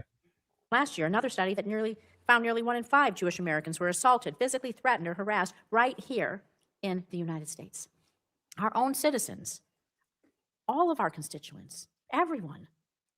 Nobody feels safe in their home communities. And I know this is something. Yeah, but fuck the whites that don't feel safe in their communities. You see this. We don't have an ism or an obic. Yeah, you see this in the UK as well, right? Like literally, for like years and years and years, no one felt like safe in London, right? And then as soon as like October 7th happened, they're like, "Oh my God, the moos don't feel safe. Let's send in the fucking army." Everyone's just like, "Yeah, like what, you don't feel safe in London? Fucking like welcome to literally everybody else." Like. Thing that senators on both sides of the aisle really care about. I do know that. And yet Mr. Carl, despite his long record of problematic statements, has been nominated to lead our country's engagement with every single country in the world through our diplomatic work with international organizations. Some may try to excuse Mr. Carl's remarks, claiming his words were taken out of context, that he never said them, and that his own heritage protects him from criticism. So let me be clear. Identity does not excuse anti-Semitism. Identity does not excuse racism. Identity does not excuse hateful rhetoric. I mean, that's pretty antiseptic. Yeah, right. Is it though? But how? How? It doesn't excuse it. Regardless of who says them, words matter, as my colleagues have said. It really is. It's just the left. It's like all of the phraseology is exactly the same. So, Mr. Carl, I'd be hard pressed to find any person in this room. Hold on, pause it. Any of my colleagues. The left didn't get it from Hegel. They didn't get it from Gnostics, okay? It's a direct through line right now. Yes, the Gnostics. Such a potent force in the modern world, obviously. Colleagues who would agree with many of your statements. Remember that time that like the president of Gnosticism visited like Trump like 7 times in a year? Oh yeah, or that program that we had called 50 Gnostics, 1 Israel, where they brought like 250 of our state representatives to Israel, and that was only one time. Let alone every single time we show the moose talking in public. It's at a conference, it's at a hearing, it's every week that they have these gatherings. They certainly are organized. I'll give them that much. Yeah, but not an organization. With them, the Jews love to see themselves as oppressed. Another one, Jews have often loved to play the victim, rather accept that they are participants in history. There's another one. Hitler is always the convenient kind of bad example. Hitler is always a convenient kind of bad example. Anyone who had family members who served in World War II, I would have them. I wish they were here to argue with you on that one. Well, I mean, it's not going to be Very an argument. critical. It's just going to be you know. Yeah, it's going to be a struggle session. All it would be if somebody actually went there would be Stinky Yentas clucking over and over again. Right. So okay. So there's this. And speaking of the UN, like, this is. I honestly thought I had seen the most cringy thing from like the UN multilateralist, like internationalist people, but this takes the cake. And that, guys, I do have my. Is that for me? Make the UN great again, otherwise known as Munga. Munga, not manga, Munga. I brought one for everyone, but they've been so popular. I have one for you, Lanny. We could pass. There you go. Thank you. I think we'll give that to Carlos. Luckily I don't. Oh, look at that Arab looking like an unga munga right there. Accusations of misinformation, because I have the absolute best person to answer this. And that guy. Oh my God. See, everyone's using the MAGA thing now. Like MAGA, it's last term, so it's over, fellas. It's over. It's so hard to like act like Trump is cool at this point. So I thought we could do super chats and just have this play in the background. Absolutely. Right. So set this up real quick. Netanyahu is back. For no reason, probably right to like warn the American government about being controlled by Russia. Right? Yeah, that works. Right? He's back, and much like Mao Zedong, every single time he comes along, like they just applaud like forever. It's like, oh my God, it's so fucking cringe. So so we'll just but like this is like North Korea. This is like Dear Leader with how long this goes on for. Like they won't stop. I mean, what I want to know is, right, like if you're the first person to stop clapping, right, do they take your bank account and like like ruin your life? They're clapping like it. Yeah. Okay, so let's see. Right. Watch Know Me a Person for $10. Thank you very much, mate. Accidentally forgot my phone, so I was stuck with Mood 11 on the radio instead of you guys. Oh, mate, that's a fate worse than death. Holy crap. I just wanted to let you guys know that you are 6 million times better, and please forgive my sin. I cannot. Only Jesus can do that. But thank you very, very much, mate. I appreciate it. Okay, what else have we got? TK for $10. Oh, hello there, TK. Thank you, buddy. Use Fist, I know you know who Stormy Waters is. Peer pressure Artie to talk with the Anglo Jarl. I do not know who Stormy Waters is. I don't know what the Anglo Jarl is. Why do these people think we know these things? Do I really coming off as knowing more than I know and not what I tell you? I think he's like a streamer. I have heard of Stormy him, but Waters? I do not know. I think am I thinking of Stormy Daniels?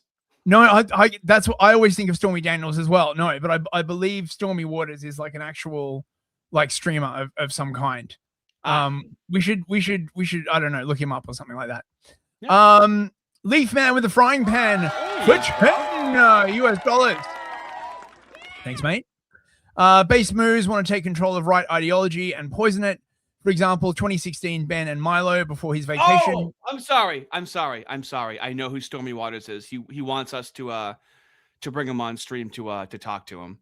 He's on X. I'll send you the link. I'm sorry. I remember now. Okay. Thank you, Arden. For example, 2016 Ben and Milo before his vacation were allowed to be based while non-moves with the exact same ideas were censored. Yes, correct. They play both sides.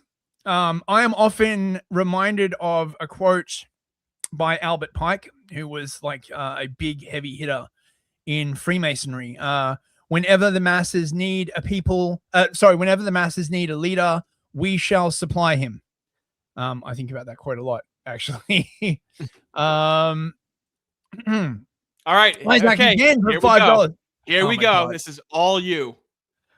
Try to decipher this. Bear, snake, fork, white. We have corn for the whites. Epstein email history. Epstein's email history. With I presume with youngins. Lesbians? Okay, yeah. Bring in Enwa and fork the West. We must protect lizard people. Wow! What the is this a new game right now? Is this like the opposite of charades? I don't know, but I'm kind of here for it, right? Yeah, we can do that, right? Like it is like the only good use of your 4chanery. Thank you very much, TK, for $20. Dude, okay, TK, you have to realize you're setting up a perverse incentive right now. I shouldn't even tell you this, okay? You're setting up a perverse incentive. Just so you know, you're making it so I never talk to the guy because you keep giving money to talk to the guy, okay? You're setting up a perverse incentive for yourself. Thank you very much. Another $1 in the Stormy I sent his account to you, but here's the thing. He wants us to talk to him, but I don't even know if he wants to talk to us. This guy just wants to see us talk, right? Which I don't know what we're going to talk about necessarily. Well, you know, we could reach out to him and just be like, hey, we're getting people like super chatting us saying like we should like talk to you, you know, blah blah blah. Like, you know, look, just, you know, yeah, like be professional about it. We can do it. I can't. I'm an idiot. All I can do is push the button and start yapping. I can't do any of the prep beforehand. Isaac again for $2. Thank you, mate. Love. What about his comments? You shouty 30 years ago, you racer. Shouty. Shouty. Shouty. We do not say shouty. I don't think we do. That just sounds so funny. Bill Clinton skin suit for €2. Thank you, mate. Come on, guys. They wouldn't lie about numbers. Precisely. Solon Lich for 100 hearts. Wow, mate. That's a lot of hearts. Right there. Me mum died in the anger band Holly, and me dad died in Minus Morgul. Buy me book, Man of the West, Frodo Baggenstein, A Grift and Back Again, circa the third age. Nice. Oh my god. Oh, Holly will never die. Hold on. That's awesome. Wait, hang on. I got to turn off the. I was momentarily disabled by the funniness. Unicorn eye lasers for $10 Canadian. God, look at him go. Look at him go. Look at him go. I don't have a funny anecdote. Just wanted to show some appreciation. Thank you very much. Thanks, dude. Very much appreciated. Unicorn eye lasers are my favorite kind of eye lasers, actually. Oddly enough. So, you know, that's always good. Oh my god! He outlasted the applause from Netanyahu over here. TK for $50. Oh wow! You're white, so that I know that if I guilt you into it, that you will follow through. The perverse incentive would kick in if you were a helot but you're not. See, he's got you there, Artie. These are He's just got you some there. radicalized people right now where I'm like, you're setting up a perverse incentive. And he's like, well, here's 50. I'm like, okay, now you're scaring me. Okay, fine. Oh my God. I try to like swing my dick to be like, haha, I could just sit here and not do it. But I'm actually afraid of this man. Okay. Oh my God. Okay. He's leveraging your whiteness against you, Artie. You see what I'm saying, right? Like, Yeah, I mean, that can work. Also, I don't know if I trust that guy's opinion because that was a little too Oh, much. you're on the payroll of the Jews. Kind of weary about that guy, I'm not gonna lie. Clearly. And some randomest poo for $2. Antisepticism is a juice psyop. Yes, they try and get you to drink the juice. Interesting. It's very unhealthy. I might agree with that. Right. So, very quickly. Since we didn't actually show, so they were clapping for a long time. Okay. Here we go. Now the video is going to play, and I'm not going to. No, He seems pissed off almost.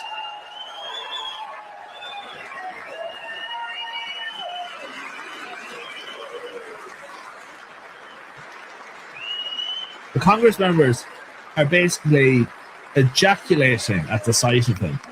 They'll have to clean up the place afterwards. Look at this. Members of Congress, I now have the high privilege and first. distinct honor of presenting to you His Excellency Benjamin Netanyahu, Prime Minister of Israel. Here we go again. Look at Netanyahu too. It almost goes, for fuck's sake. Man, no wonder they look down on us. I mean, like, holy shit, see, man. see Like, James Lindsay, we don't know what we're talking about at all. oh God, get some self-respect. What the fuck? Okay, so this is Blondie. We going freaking Blondie? weird. Okay, yeah. No, I just want to play this, right? So we're just gonna check in on Iran briefly, like what's happening there. Well, it turns out they're stoning and setting on fire statues of Baal.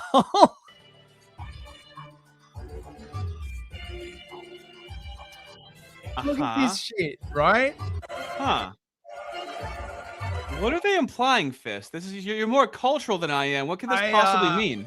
I don't know. I think I think it's probably anti-Septicism. I mean, you know, setting a statue. How could that possibly be construed as? See, this is why they're getting so carried away with anti-Semitism. How could that possibly be construed as anti-Semitism? They literally will call anything that. That's unbelievable.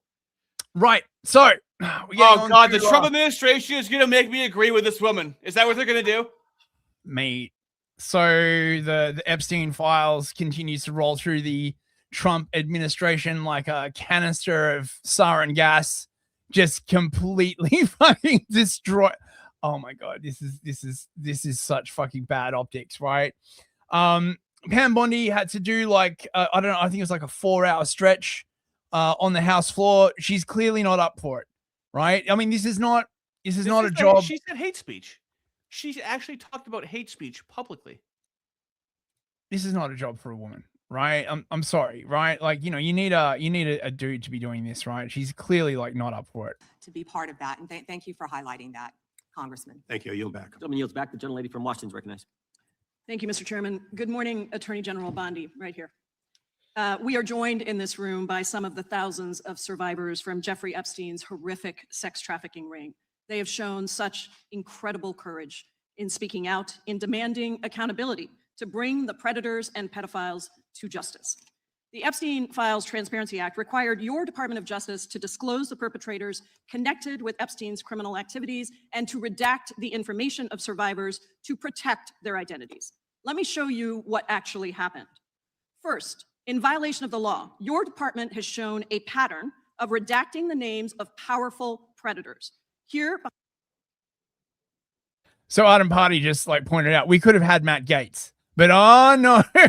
Right? Like imagine like if they made Matt Gaetz. He's too on the nose. He's too on the nose. Yep. Behind me is one example of an email from Epstein to a man whose name was redacted. The email reads, quote, "Where are you? Are you okay? I loved the torture video." Do you know the story behind this, Artie? Nope.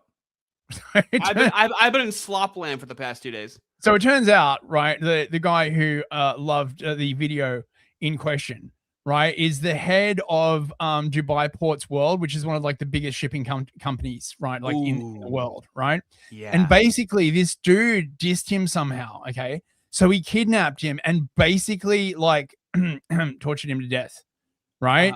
And videotaped it and then sent it to Epstein. Apparently, he was really, really proud of it. He's like, oh, look at what I did to this like guy. So, these, symbolizing just the typical things that they watch, do, and send to each other.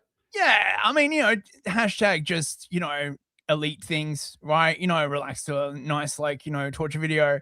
Fucking man. Only after members of Congress demanded that we see the unredacted files did the world learn the name of this individual, Sultan Ahmed bin Sulayem, the chairman and CEO of a company that had financial ties to President Trump's business and personal ties to Trump's advisor, Steve Bannon. Second, the survivors were not similarly protected, also in violation of the law. Here is another email titled Epstein Victim List.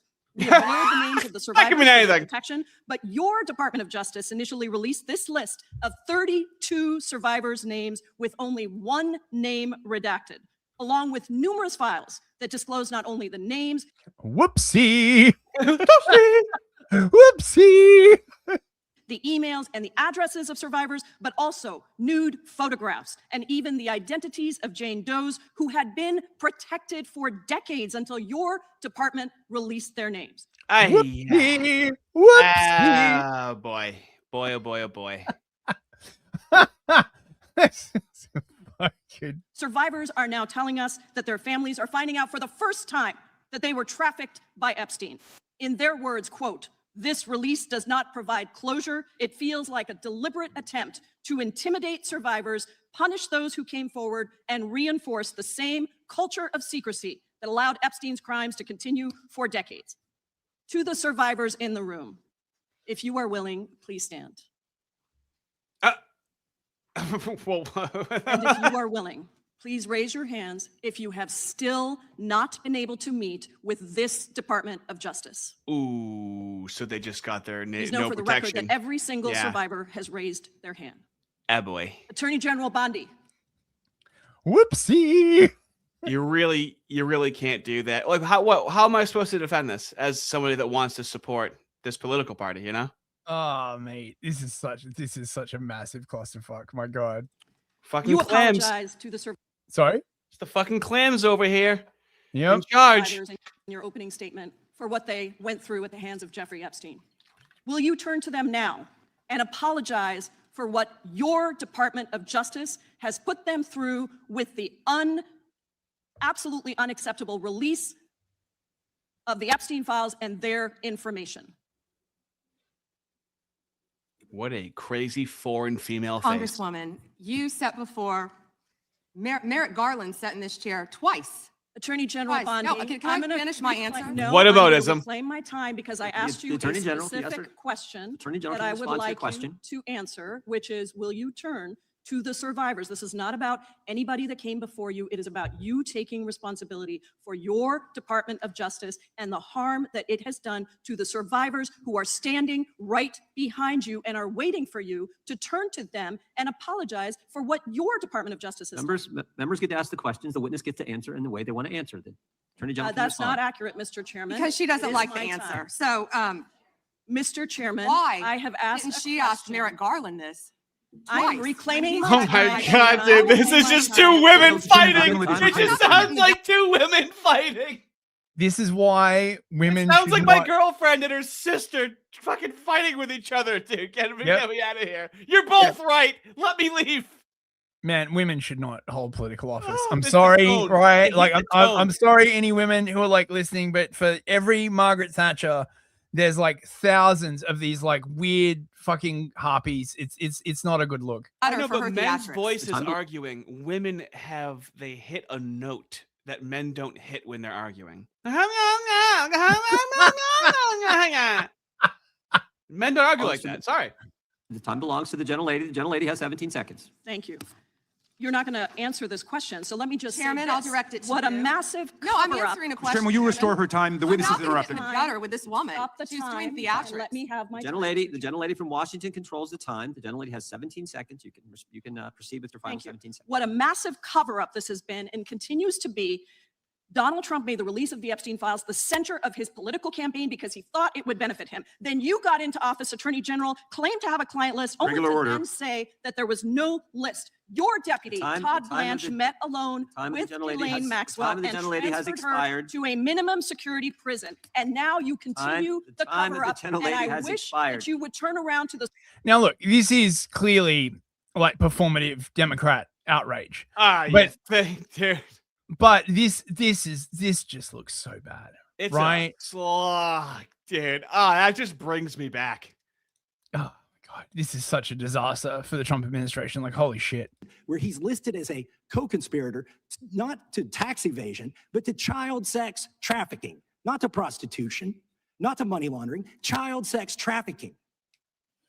And then finally, what we have here is the third exhibit that I have is emblematic of the FD 302 release. These are the documents that we need that you're holding on to and over redacting because they have the names of the men who are implicated. How do we know? Because the survivors gave testimony to the FBI and it's in there. And what happens when you go to the portal at the DOJ to look at what's behind this redaction? Another redaction. So we can't even see them. And then there's some of these files you've pulled down from the website that we will never see because we can't search the redactions. So I have several questions for you. Who's responsible? Are you able to track who in your organization made this massive failure and released the victims' names? Are you able to track who it was that obscured Les Wexner's name as a co-conspirator in an FBI document? Do you have that kind of accountability? I believe Wexner's name was listed more than 4,000 times. Yeah, I already told you that. This is where he's listed as a Can I finish co-conspirator. my answer? Come on, let me finish my answer. We corrected that within 40 minutes. He was already, you're acting like everybody's trying to cover up Wexner's name. Reclaiming my I'm time. going to answer this question. Reclaiming my time. He was, Mr. Chairman. Okay. works. Can I have- Let's scoot it forward. Sorry? So let's scoot it forward. What's going on here? So I'm just like, look, Bonnie comes off as just very, very brittle. She can't handle this. She keeps sort of like breaking into these like sort of like weird asides, getting like very aggressive. She's just not good at this. At all. Chairman, it's my time. Within 40 minutes, you asked me a question. Oh no, wait, hang on. We just played that. Now this is quite germane, right? This is bigger than Watergate, and the fallout is going to be biblical. FBI. Did you ask Merrick Garland that the last 4 years? Did you talk about Epstein? I'm at reclaiming all my the time. last I'm 4 glad you're years? asking about Merrick Garland. You don't get to reclaim because time this when is you don't- bigger than when you- Watergate. when I don't answer the question the This way you goes want. over 4 administrations. You don't have to go back to Biden. Let's go back to Obama. Let's go back to George Bush. This cover-up spans decades, and you are responsible for this portion of it. And that's now, where the I want to know Eric- at what point did the FBI and the DOJ decide that Lex Wessner was not a co-conspirator? Because our Epstein Files Transparency Act requires you, please put it back on the screen, please, to release the internal decision about whether to prosecute him or not, and it's not in the files, and it's not in the files for any of these other men. Time of the gentleman has expired. May she answer? And FBI.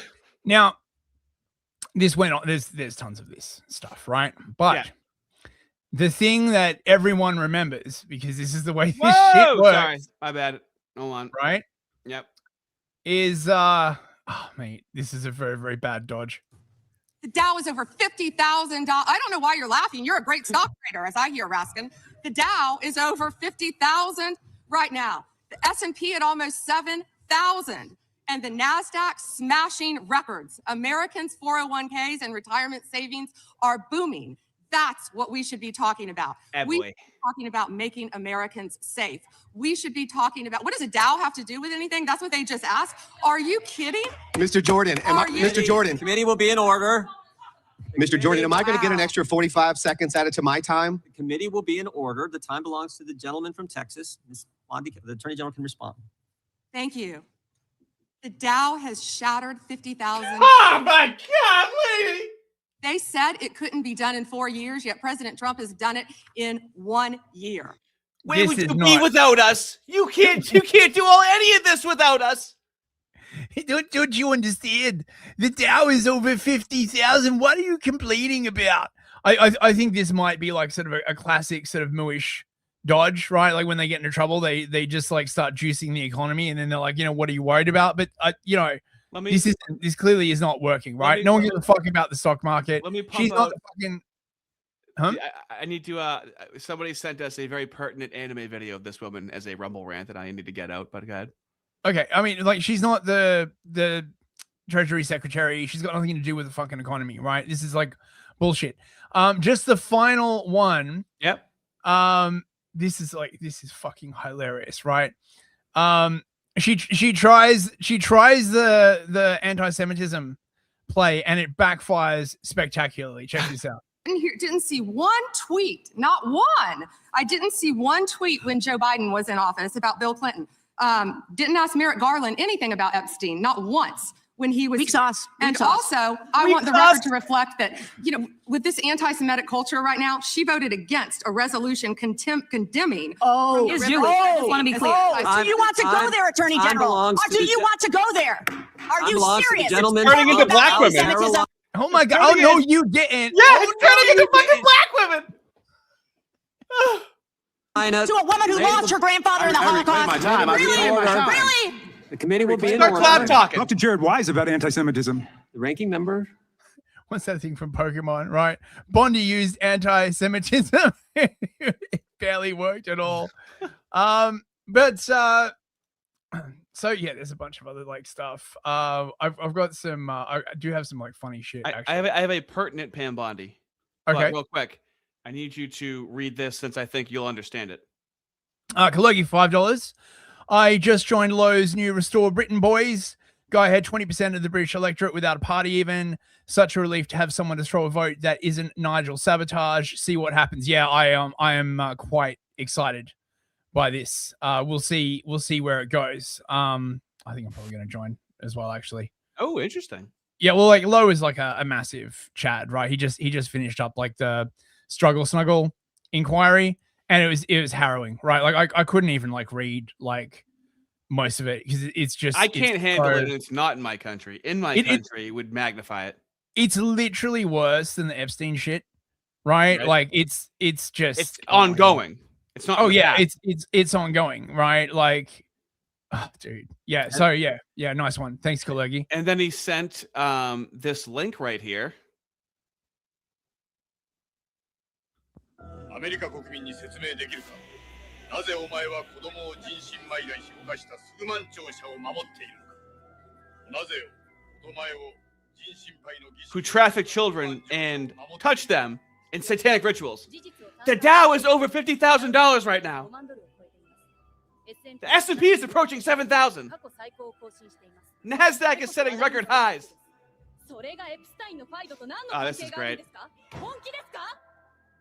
Yeah, I quite like psyop anime. I watch their stuff. They're good. Not bad. Right. So I've got some funny Bondi memes as well. I'm sure you do. Bondi. I keep saying fucking Bondi. The Bondi drop. Right. How many of Epstein's co-conspirators have you indicted? How many perpetrators are you even? The Dow right now is over 50,000. I don't know why you're laughing. That's what we should be talking about. The Dow right now. S&P at almost 7,000. The American people need to know this. Need to know how is the Dow. Let me address the survivors because that's how is the Dow. How many of? I love it. And this as well. Wow. Oh my god. Why are you not prosecuting the ancient international network of satanic cannibal vampires? And why are you protecting the identities of their familiars? Just, money. Fucking hell, man. Oh my god. No shame. That's when something feels mooey, right? The lower the shame. Nick had a good take on this. We're running a bit late though, aren't we? Yeah. But if it's Nick, I can kind of transition into some Nick Well, content, you know. I've got my little segment on the current stupidity in the UK as well. I'll try and shorten it up. So yeah, Nick had an excellent take on this, and I think it's worth watching. Well, Pam Bondi had to face the House Judiciary Committee today, and she was pressed about this. And this had to be the most extraordinary performance I have ever seen. Think about where we are here. You are in the middle of arguably one of the biggest scandals that has hit the government since like Dennis Hastert 20 years ago. This is one of the biggest political scandals, maybe since Monica Lewinsky, since Watergate. This is a really big deal. We're talking about a sex trafficker grooming underage girls, potentially for blackmail, in order to compromise, and this is documented, members of the British royal family, other foreign governments, involved with Israeli intelligence, involved with some of the most elite billionaires, elite members of the public and private sectors in American life. Trump is the president. He is connected to this. Many members of his cabinet are directly or indirectly connected to this. Think of where you are. Pam Bondi is the Attorney General of the United States. She has been forced to uncover up what she tried to cover up last year. And now she's hauled before the Judiciary Committee of Congress. She has to know she's going to be questioned about this. She has to know there are going to be questions about these 3 million Epstein files, which were just released, and about those that are likely incriminated, and about the victims and the nature of this. And she's pressed about all of it. And you know what her response was? She gets in front of the committee and she basically says, hey, why are we even talking about this? That's the playbook. She gets in front of the committee. You have Epstein's victims in the background. You got Democrats and Republicans pressing her. Hey, what's up with the rest of the files? When are you going to unredact the files? What are you going to say to the victims? Are you actually going to pursue the people that are incriminated in the files? And the playbook that is premeditated that she's running, she comes in and says, well, you know, this is all really just a big distraction. She goes, we should talk about something else like the stock market. The stock market? That was literally her response. She goes, well, what about the Dow Jones? And what about the NASDAQ? Why is no one talking about this? Well, let's see. For starters, you're the Attorney General. So I don't know why you would be talking about the stock market when you run the Department of Justice, not the Department of the Treasury, not the National Economic Council, not the Commerce Department. You're the head of the Justice Department. So I don't know. Why don't we start there? She goes, why are we talking about the stock market? Well, for openers, you're the Attorney General. Number two, you're sitting before the House Judiciary Committee. So why would you think that would be appropriate? You think that the Judiciary Committee is holding a hearing with the Attorney General to talk about the economy? Why would that even make sense? That would be like bringing the head of the Defense Department or the War Department in front of the Intelligence Committee or Foreign Relations Committee and saying, hey, why aren't we talking about the Super Bowl? Why aren't we talking about education? I don't know. It's the Judiciary Committee and you're the Attorney General. But don't worry, bros. Don't worry.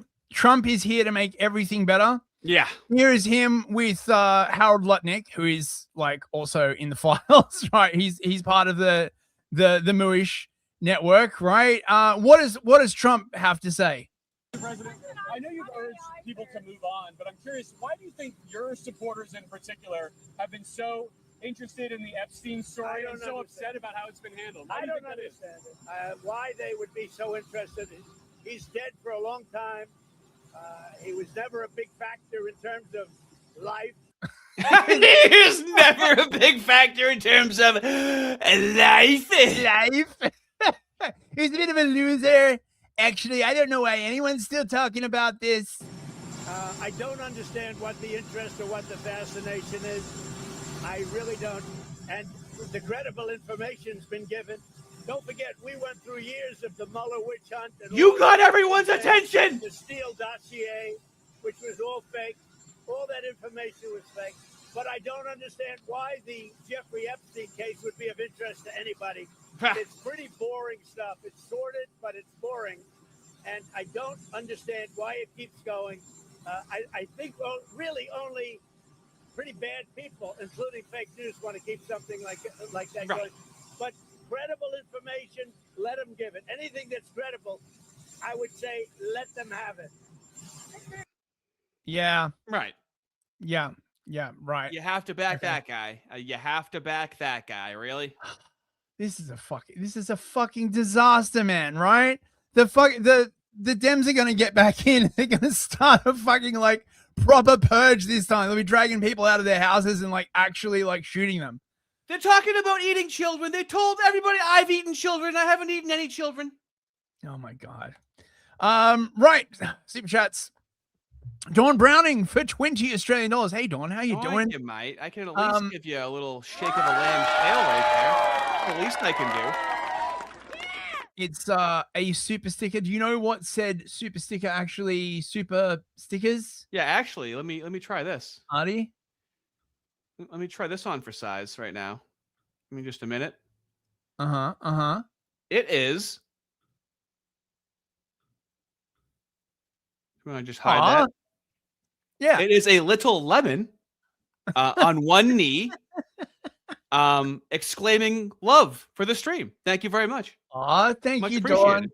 She's an OG. She used to hang out on my streams with you, Dawn. Okay. Yeah. A long time supporter. Wow. Fist over here brings the clams in. Very nice. Sure she Bill Clinton skin suit. Bill Clinton skin suit for $2. Hey, forget about it. Come on, I'm walking here. Hey, come on,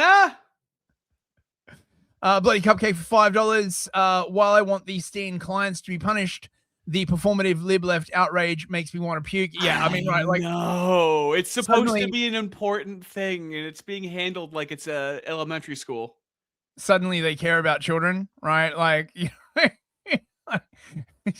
know what they should do, right? They should go to the Dems and be like, most of the victims were white, and then watch the Dems be like, oh well, then that doesn't really matter, right? If they weren't children of color, like the Dems seem to think they were all children of color. That's what they're acting like anyway.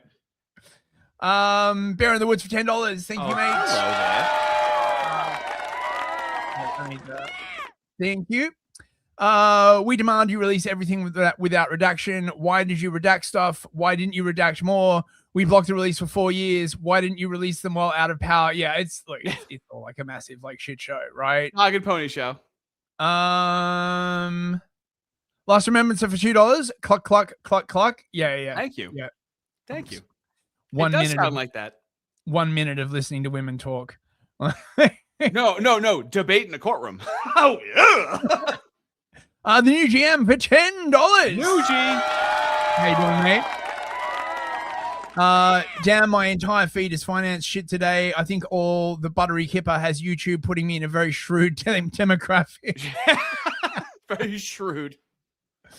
Thank you very much. Isaac for $20.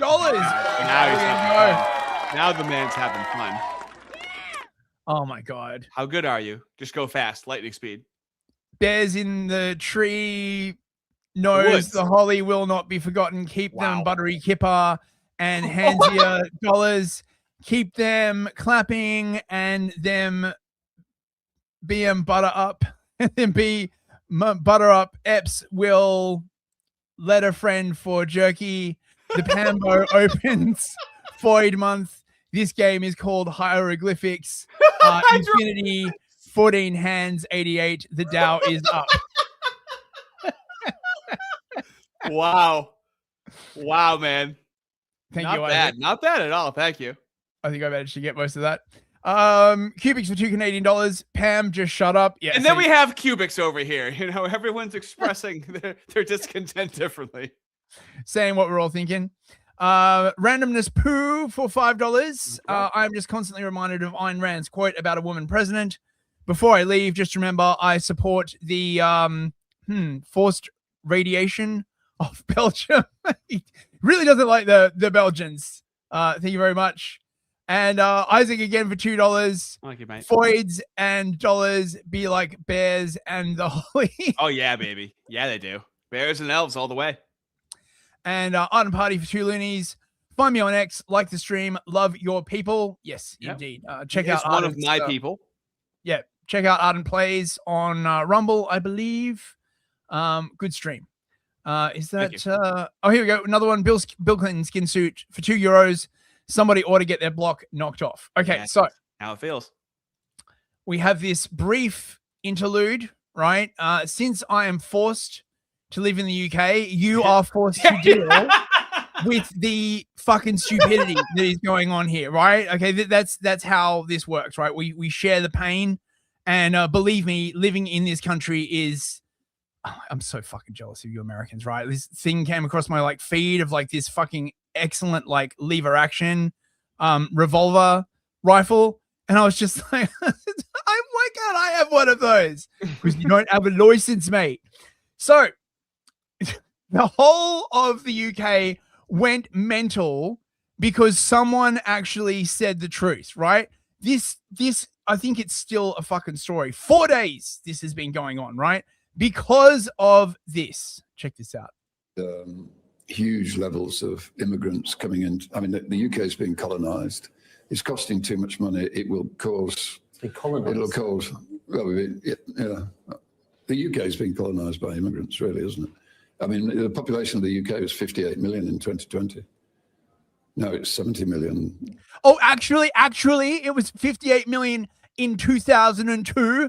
He misspoke. Oh my God. Therefore, right, Yeah. like all of his points are like invalid. Listen, right? It's petty. It's so petty. This Keir Starmer, right, demanded an apology from this guy. This guy like heads like the largest chemical company in the UK, by the way, right? So this is like one of the like industrial class. Offensive and wrong. Britain is a proud, tolerant, and diverse country. Jim Ratcliffe should apologize. Fuck you. Could you physically apologize to Keir Starmer? Would your body allow you to do it? I don't think so. Like I mean, he's technically like a sir.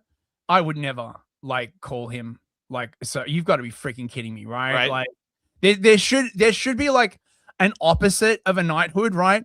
Where it decreases your social value, right? Everyone can instead of like calling you like sir something, they just call you like shit something, right? Like fuck off. No, turd. Yeah. And this is the kind of like shit that was like going around for days. I was forced to deal with this. Feel my pain, chat. Well, I think Radcliffe, if I can be honest, is quite an obnoxious character. I don't like the fact he's got a very inspirational backstory, working class background in the north of England. And he talked about himself as a great patriot and wrapped himself in the Union Jack. And then, having benefited from this country, been educated in this country, when he had the opportunity to offshore his tax liability, he saved, I think, 4 billion by going to Monaco. And I think that's deeply hypocritical. Yeah, it's because if you leave the UK because it's shit, you're not allowed to talk about the fact that you left the UK because it's shit, right? Like, it's so fucking retarded. On immigration, I don't like the language. I don't like the language, right? I mean, Oh, yes, it's true, but did you have to like say it in that kind of language, right? Oh, just kill me. It's always more worried about the right's words than the left's actions every time. Oh my God. I think that's unfortunate. We've not been colonized in any meaningful sense. Yes, we have. In any meaningful sense. Hold on. In any meaningful sense. Like, dude, did you molest a child? Not in any meaningful sense. What does that mean? So the answer is yes, we are. We're being colonized, not in any meaningful sense, which means the answer is yes, actually. Is this me? I want to check the early life on this guy, right? Like, fucking look at that You chance. do. But where Those I sharp agree ears. with the thrust of what he's saying, it's not so much for me about economics, but democracy. People did not vote for this size of influx into the country. The Conservatives consistently said they would cut immigration to the tens of thousands. It spiked to levels that are completely unprecedented in the history of this country. It's had very dramatic impacts on people's access to housing, pressure on infrastructure. So he was right. What the guy said was correct. I don't like the language. Piers Morgan, of course, stepping in like a massive twat that he is. Like, I mean, like honestly, this guy is like such an ass. You could like literally see him from orbit. Aside from his blatant lies and ignorance about UK population numbers, Ratcliffe is an immigrant tax exile in Monaco. So this is the line of attack, right? Like, because he didn't want to pay all of his like tax to like bring in more migrants, and he moved to Monaco. Right, he should not have like the ability to like say anything about the UK, and most of his football team are immigrants, right? So he's a hypocrite, right? Because everybody knows, right? Like without immigrants, you wouldn't have like sports ball. This is what a child like will say. I imagine like if one of Andrew Wilson's kids are very courageous one day and say, like, "Yeah, but you smoke." It's just desperate, you know? Has nothing to do with anything. It's just trying to get anything to deviate the conversation. Now, just to give you an idea of how like stupid the UK was, this was literally like the front page story on Sky News, right? Oh my God, person said the truth. Fucking news at 11. Breaking news. Right, breaking news with regard to our top story this evening. The comments made by Sir Jim Ratcliffe, the co-owner of Manchester United. He said that that the UK was being colonised by immigrants. This is from the anti-racism charity Show Racism the Red Card. The red card. Football.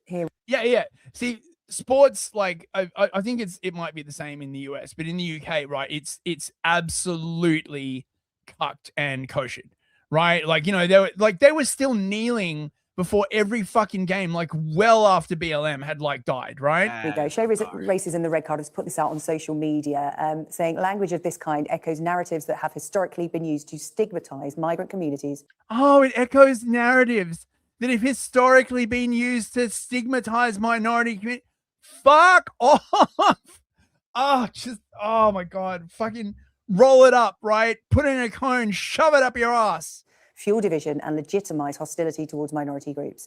At a time when hate crime is rising and communities are feeling increasingly unsafe, public figures must recognize the weight and consequences of their words. Britain is a diverse society shaped by migration. Framing that diversity as colonization is reinforcing harmful stereotypes. And so it's not the thing, right? It's that people are talking truthfully about the thing. Oh, fuck, I hate it so much. Emboldening those who seek to divide rather than unite. We urge all leaders in sport, business and public life to choose language that promotes inclusion, respect and social cohesion. Yes, well, why is there a lack of social cohesion? Why is there, so much divisive shit going on? Right? I guess it's a mystery. Well, I mean, doesn't diversity, I mean, just through the word itself, mean not cohesive? Yeah, no, but it's not cohesive in a good way, Artie, right? You see, right? Like when no one speaks your language and you've got like sort of ethnic enclaves like all around the country and right, like, and they're just like scamming the shit out of everyone and your entire like society is like falling into the dust. It's a good thing, right? Oh. Then there is this massive homosexual. This is what like passes for like the top of the media class in the UK. Oh my God, I hate it so much. Frankly, the use of this sort of language, particularly from the radical right of politics reform, that has become commonplace. But I think it is important that we kind of mark it and talk about it, particularly when it's coming out of the mouth of, and as I say, quite casually, I think, just sort of tripping off the tongue of, such a senior British businessman and such an influential person, because I do think it does tell you something about how widespread and normalized that language and idea has become. And we've seen this as part of a pattern. Let's just think about politics over the last 5 years or so. We've had a Home Secretary, Sola Braverman at the time, now in reform, talk about an invasion of our southern coast. We've had Rishi Sunak, the Prime Minister's ethnicity as an Englishman, and even as a Briton, questioned because of his race. We've also had a former Conservative Shadow Justice Secretary. Now, see, again, right? It's not the thing. It's that people are talking about the thing, right? And to just like finish off with this, I'll stop torturing you after this. I'm sorry. Again, right? Like, you have to feel my pain. This massive douchebag, James O'Brien, he's like, he can always be relied on to just like give like I want to know what it's like to be in a country where racism is back in fashion. It's back in fashion, mate. I'm gonna like go down to the tailor. I'm gonna get my like racism threads done up. I'm gonna look very, very fashionable. It's right? back in fashion. Like it just went away, and it really does go away. And the way like they're always like framing it is it's like a woman talking. So I guess we're just doing this now, right? I guess you just think that's fine now. Like it's on one hand, it's really important. Divisive bigotry is the worst. Like imagine if the moves were like, it looks like the Holly's back in fashion again. It's like, okay, is this thing like really violent and hateful and hurtful or not? Because it sounds very petty right now, like you guys don't even care about it. Hugo Boss is back in fashion. You're right. Is it like, as a member of an ethnic minority, to be living in a country where racism is back in fashion? I wish there were a different phrase I could deploy at this moment. Racism is back in fashion. Racism has, like, flared trousers come back round again and is back in fashion. It's based. Still disgusting. It's still ignorant. It's still dangerous. But it's back in fashion. Jim Ratcliffe will suffer. If you were branding like a T-shirt or like clothing for a company, they would use all of those buzzwords and they would go, "Oh, that's great. Yeah, this is the image of our company right now." He's literally doing free fucking marketing for racism right now. It's back in fashion, bros. Precisely no It's consequences dangerous. for this. Precisely no consequences. Manchester United fans, much as I would like to get on my high horse and tell them that they should boycott the next game, come off it. It's not going to happen. Not on anything like a scale that would. Yeah, because no one fucking cares, right? He doesn't care. Listen to him talk.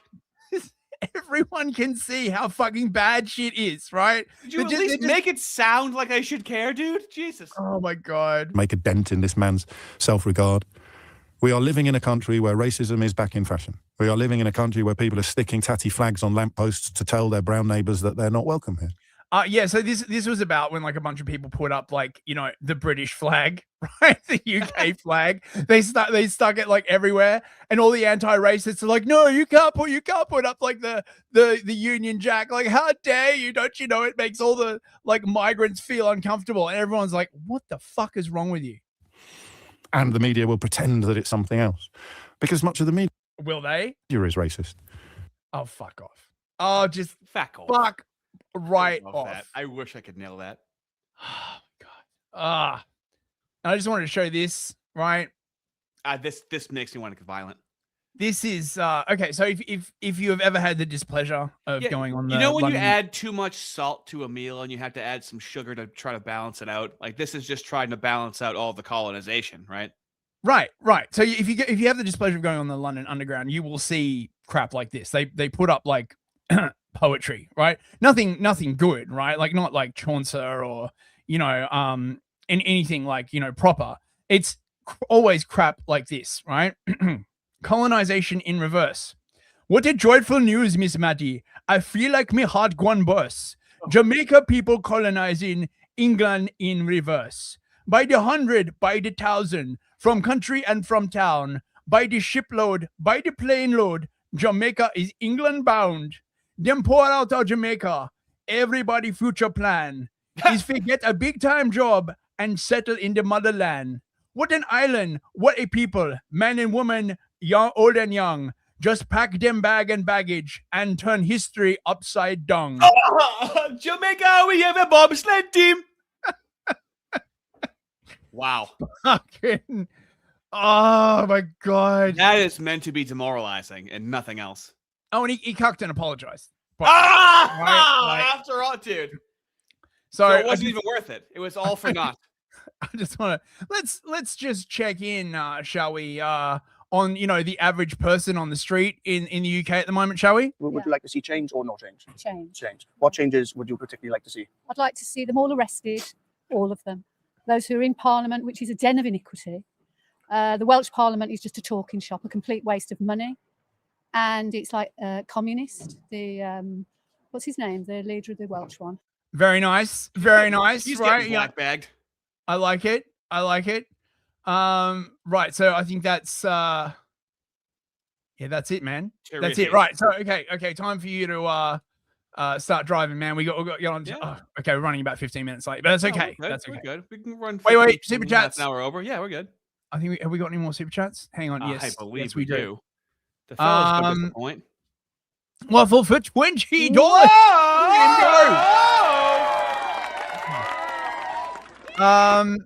The Gems would traffic millions of kids to take down Trump. Their booze and outrage mean nothing. I mean, what do you mean would? They already did. Didn't they literally lose like 300,000 children, right? And like, I don't know. Whoopsie. Waffle over here his pockets are pretty big. I'm kind of skeptical of him. But shalom, daddy's home. Right?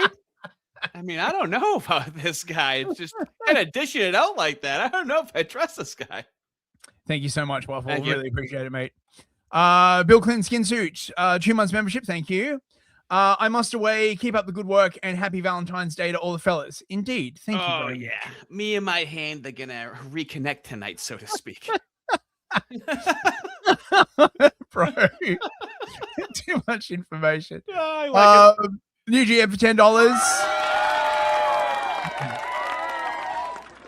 So, boys, if I somehow managed to start a non-fractional reserve bank, how long until the Grizzly Elves would have my kipper butted professionally? You'd never get a banking license, mate.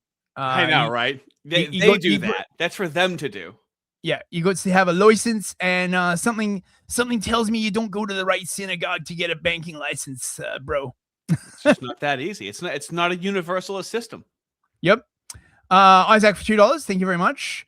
The OP of a moon is an Enwa. The OP of a Mo is Jesus. Wow. Very informative. Thank you.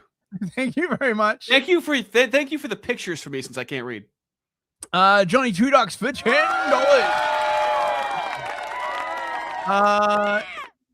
ILU.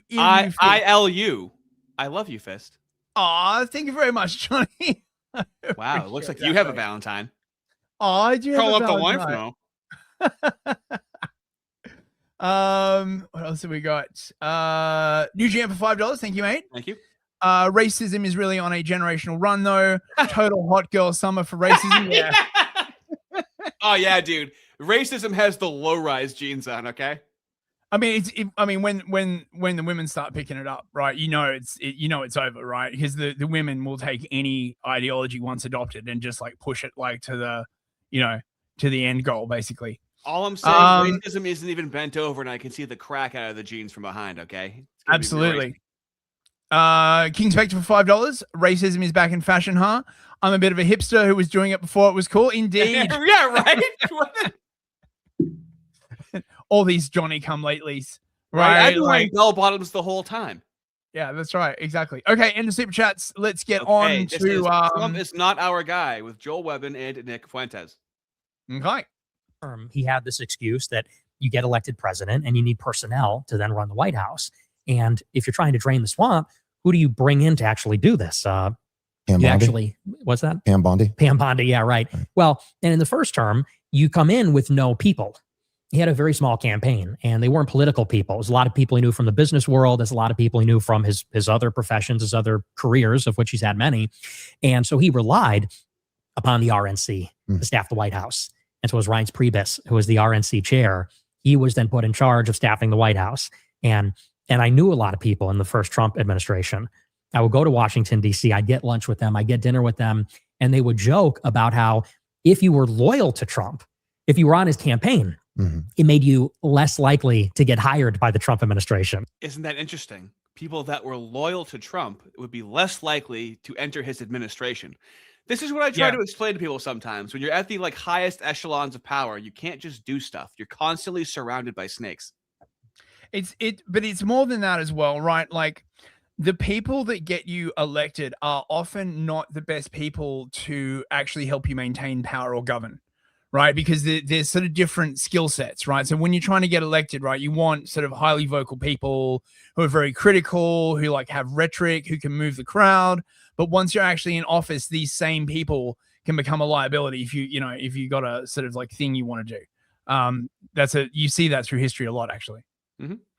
Really? Yes. Why? It would count against you. Why? Because the people that were running the White House were people from the Rubio campaign, people from the Bush campaign, because these are Republicans that were part of that revolving door, that permanent bureaucratic political class. The managerial class. Right. So he was swept in 16, and there was sort of this panic because you need to fill 10,000 positions, 5 to 10,000 positions. He didn't have anybody, so he counted on the GOP. They filled it up with their people who were neither personally loyal to Trump nor were they ideologically aligned. And so the actual Trump loyalists that did agree with him, that were loyal to him, they would be getting interviewed for a position by someone that worked for Rubio, someone that worked for Bush. And so there was this deep frustration from people that either got passed over or even people that did get the job because they weren't able to implement the actual policies. And this is where for 4 years, you would just have downright insubordination. There were two really good examples. There was that famous piece in the New York Times on the front page with some low-level staffer. So I'd like to include our criticism of liberal democracy. While there are fair criticisms, right? You also have to realize it's been deeply subverted. We never have had an honorable like democracy, okay? I'm sure it could exist if this was actually a nationalist country, right? But they use democracy to make it and this is like Fist's biggest pet peeve, to then not tell you what they're really doing, to be absolutely not honest or not accountable in government. Yeah, shadow governments within government. Look, the problem as well is universal suffrage, right? You can't have fucking every single fucking retard voting. You just can't, right? Like I know, not? But that's fair. If everyone does, then fair. Yeah, but it's not fair, right? Because like what happens? It's not fair for the non-retarded people. Yeah, because what happens is, right, like it always reverts to the lowest common denominator, and the lowest common denominator is always vote for me, I give you money, right? And that's not supposed to be how it works, but that is how it always fucking works. Historically speaking, there's this thing called the plebeian cycle. You know what I mean, right? You get fucking aristocracy, then you get tyranny, then aristocracy, oligarchy, then democracy, and democracy like always devolves into like bullshit. And yeah. Well, on one hand, we know what's best for us, but on the other hand, don't listen to the racist because your mind is so stupid that you'll believe the racist. You know, don't listen to Nick Fuentes because he's really persuasive. It's like, okay, well, then what is democracy if it's that easy just to be persuaded? Yeah, but like, what? I mean, what even is the function, right, of the American government at this point, right? Like, what are they actually doing at the moment? Whatever it is, we need more and more jobs to make it happen. Okay. They're juicing the stock market, right? Crypto is like crashing. I don't know if they have anything to do with that, right? But this is one of the problems with like crypto. Is one of the problems with like everything, right? Bitcoin has basically become like silver, right? So for every Bitcoin, there are now like 10 Bitcoins worth of like options and like EFTs and everything else. So there's now this secondary market that dwarfs the size of the crypto market. It's the same thing that happened to gold and silver, right? And now they're like, all of the US's military at the moment is parked in the fucking Persian Gulf and the Eastern Mediterranean, preparing to like strike Iran. Why? Well, because of Israel, right? Because it's absolutely crucial that the US go to war with Iran, right? Because like, them tricky Iranians. Fucking mate, Zog. It's all Zog. Somebody just emailed me and it says something you can mention on your YT show. And it says that Dan Bongino looks like a fucking chimp. Thank you for your email, Johnny. Embark in politics. I've realized it's the purity spiraling, beautiful loser kind of thing that I'll be honest, I'm inclined towards as a pastor. Pastors and evangelical Christians, we work in this kind of a paradigm of the ideal. But in reality, that's not always the way that the world works. And so as I become more politically mindful, I've realized, yes, sometimes you just have to actually say, not critiquing after, but before, when you actually still have the levers of power, when the guy's running, when he's actually campaigning, when it's election season, sometimes you have to say, hey, dude, I will literally straight up vote for your opponent if you don't get it together. Now, pastorally, in the Christian kind of realm, ideologically. So this is criticism that Nick Fuentes faced for not supporting Trump, right? Yeah, and now nobody wants to support Trump. So once again, Nick's like, okay, well, this is kind of what I was talking about. No, but that's how it works, right? Like, if you cannot make a credible threat, you have no deterrence. And if you have no deterrence, there's no reason for anyone to take you seriously, right? And this is just as true in war as it is in politics. It's like, dude, Nick, you can't be serious. Vote for Kamala. The nation is done. We got 30, 40 million immigrants under the auto pen. The borders are, we get 30, 40 more. Like, I can do the math. We never win an election ever again. And I understand it's more of the same, two sides of one coin, GOP, the Democrats. But like, dude, you're like, and so a lot of people were mad at you. Yeah. And I'll be honest, I saw that and I was like, dude, I think you've got some good takes, but this ain't it, Chief. You know, like you're going to. Now, okay, Joel Webbon, I believe, is under 40 years old. I believe he's 38 or 39 years old, okay?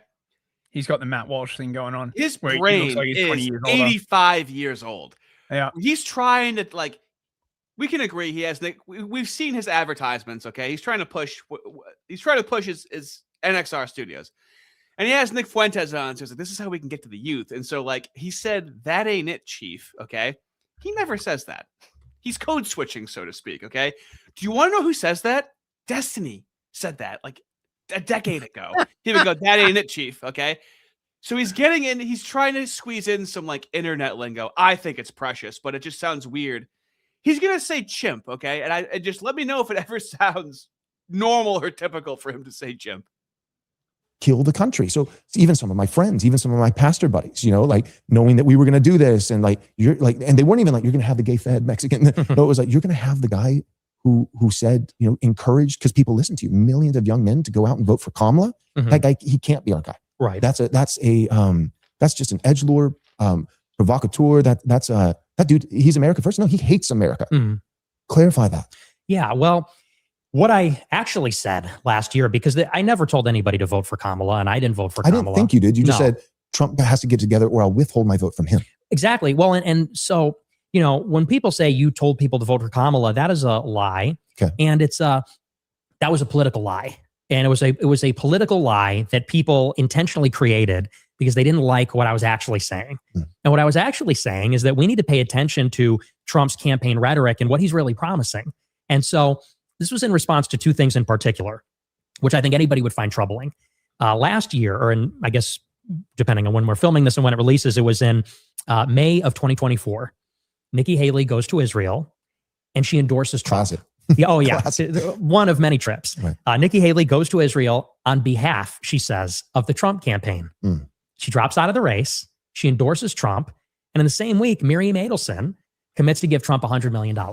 The Adelsons are right here. Like, they are. Because I'm in Texas and they're right up there in DFW and we've got friends there. I mean, they were an inch away from putting that casino in there that would just economically and just culturally, I mean, it would draw like flies, you know, just degeneracy, and they're bad news. They are. And they're Israel first. Yes. Everyone knows that they're single issue voters. And Miriam is worse than Sheldon because she's actually Israeli. Her late husband, oh yeah, he's American. She's Israeli. She's way more hardcore actually than he is, which is somewhat ironic. And so you have this quid pro quo in the spring where. Also earlier in this, he made the point that like Trump was essentially elected because he wasn't going to be affected by money. Right? Essentially because like, you know, he already has his own money, so he's not going to get bought out. Right. And all of a sudden he's getting $100 million donations. Oh yeah. No, like I thought Miriam Adelson gave him like $500 million.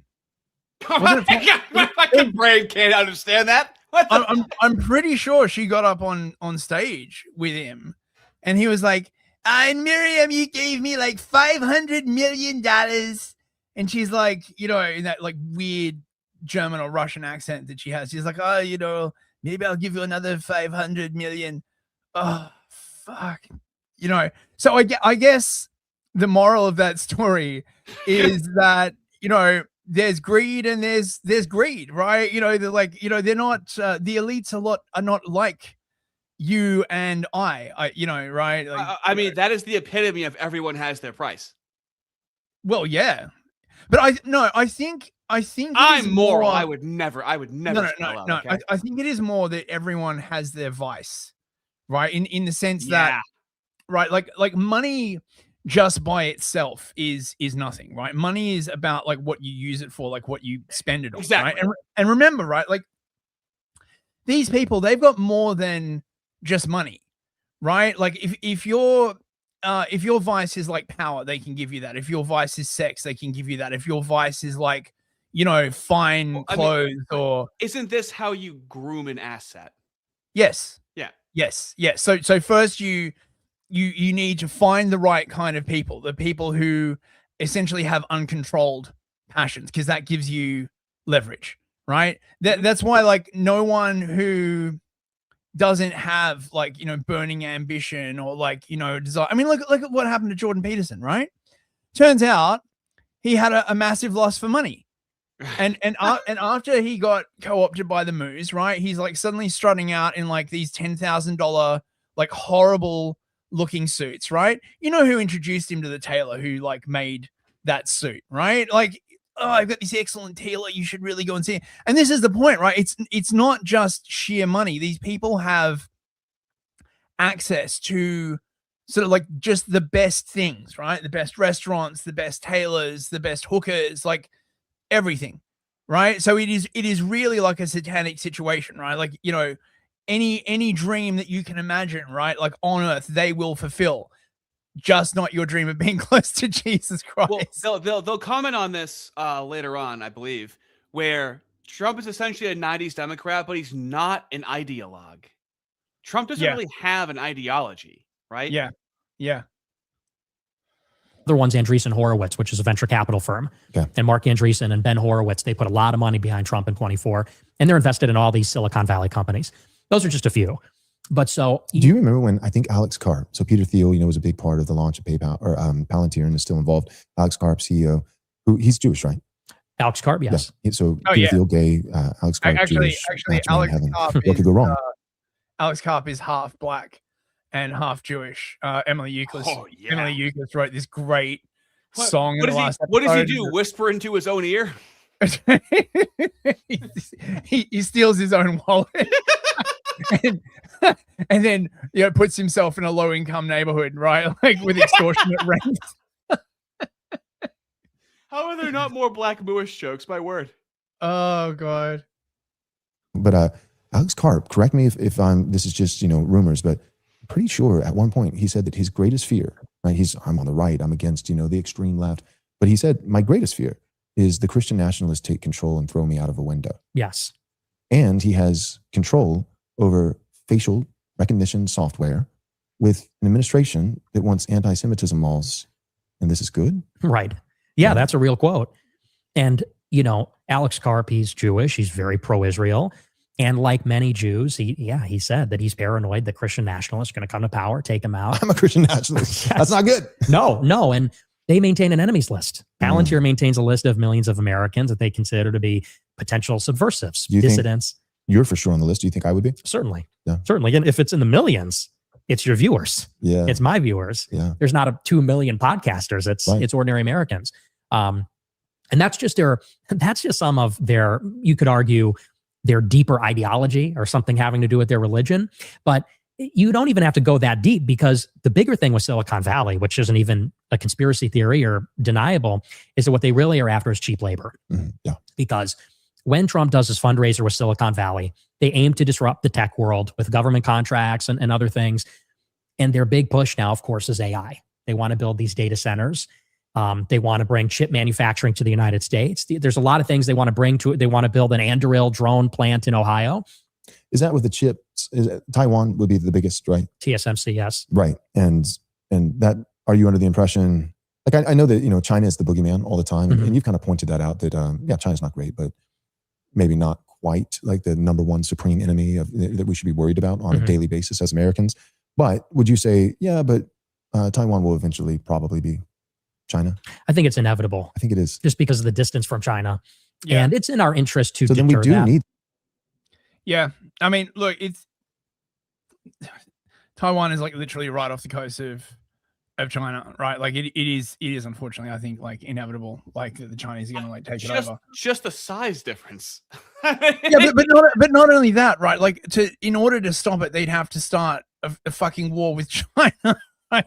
And like okay, it's been a long time since China's been at war, right? Like their military is relatively like untested, but like the amount of distance between the US and Taiwan, right? Like versus like China and Taiwan, right? This is the problem that they're having with Iran. Like it's on the other side of the fucking world. Like, oh God. Wait, hang on.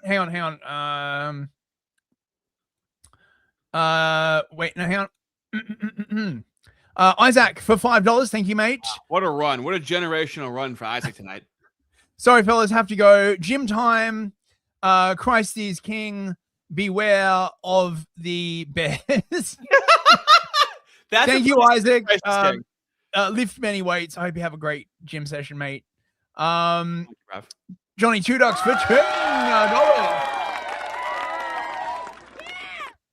$10. Nick has never had a real job, and it shows. Nick would have gotten years in prison for J6 and the pepper spray if he was truly an enemy of Zog. Love you, Artie. Aw, isn't that nice? That's precious. Well, that's precious. In in the field of work that he's in is very unique. Yeah. I'll put it to you that way. But that is a good point where like this is all he knows. This is all Nick Fuentes knows. Well, he's a Politico, right? Like, I mean, this is the thing, man. Like, people who go into like politics like as a career generally fail at a lot of other normal jobs. It's like a weird sort of like if they're not sort of put in the right place to do what they do, it's kind of like a mental illness, you know, right? Like this is why like normies can't into politics and politics people can't into normies. It's like a weird kind of like thing. New GM for $10.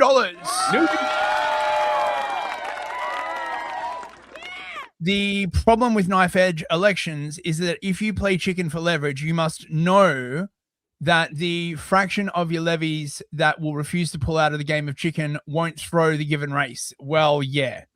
I mean, mate, like, you know, how can you? I think, but the thing is, if you don't play chicken, you're just going to get ignored, right? It's You have like to be in saying, the game. It's like saying, why do you think James Lindsay always loses? He refuses to play the game, and it's like, okay, yeah, well, there, dude. It's like saying, oh, we shouldn't like have a ballistic missile capability because like, what if another country attacks us?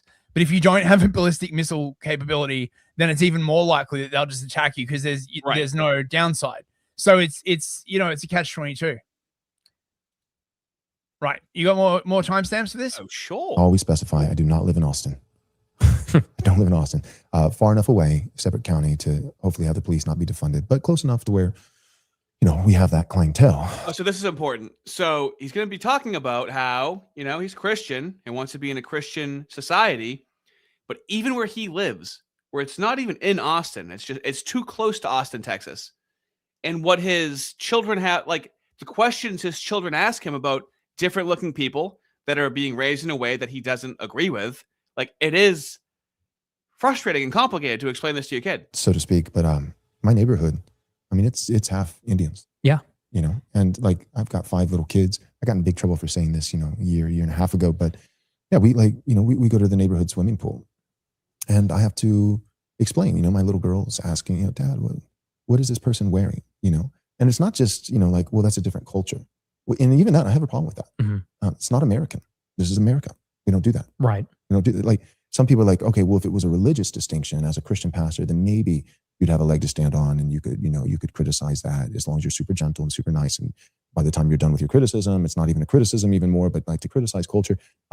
Culture. That is perfectly said. By the time you're done with your criticism, it's not even a criticism anymore. This is why I call myself rhetorically defective. I need to kick the door open and say it as it is in my brain. How many times, Fist, have you argued with a girlfriend and you're like, you know what? Let me just try and do this a certain way where it doesn't cause a fight. 2-hour conversation goes by. You walk away and go, wow, we didn't fight. And then you think to yourself, you go, I didn't air any of my grievances. Yeah. Yeah. This is why the tone policing is so rigidly enforced. Yeah. Right. Because they want to make sure that you never make a point so forcefully that it can't be ignored.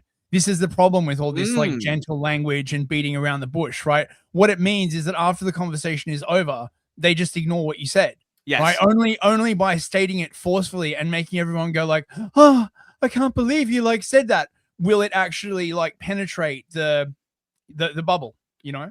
Absolutely. Those are not equal. Mm-hmm. Western culture is superior, and people make culture.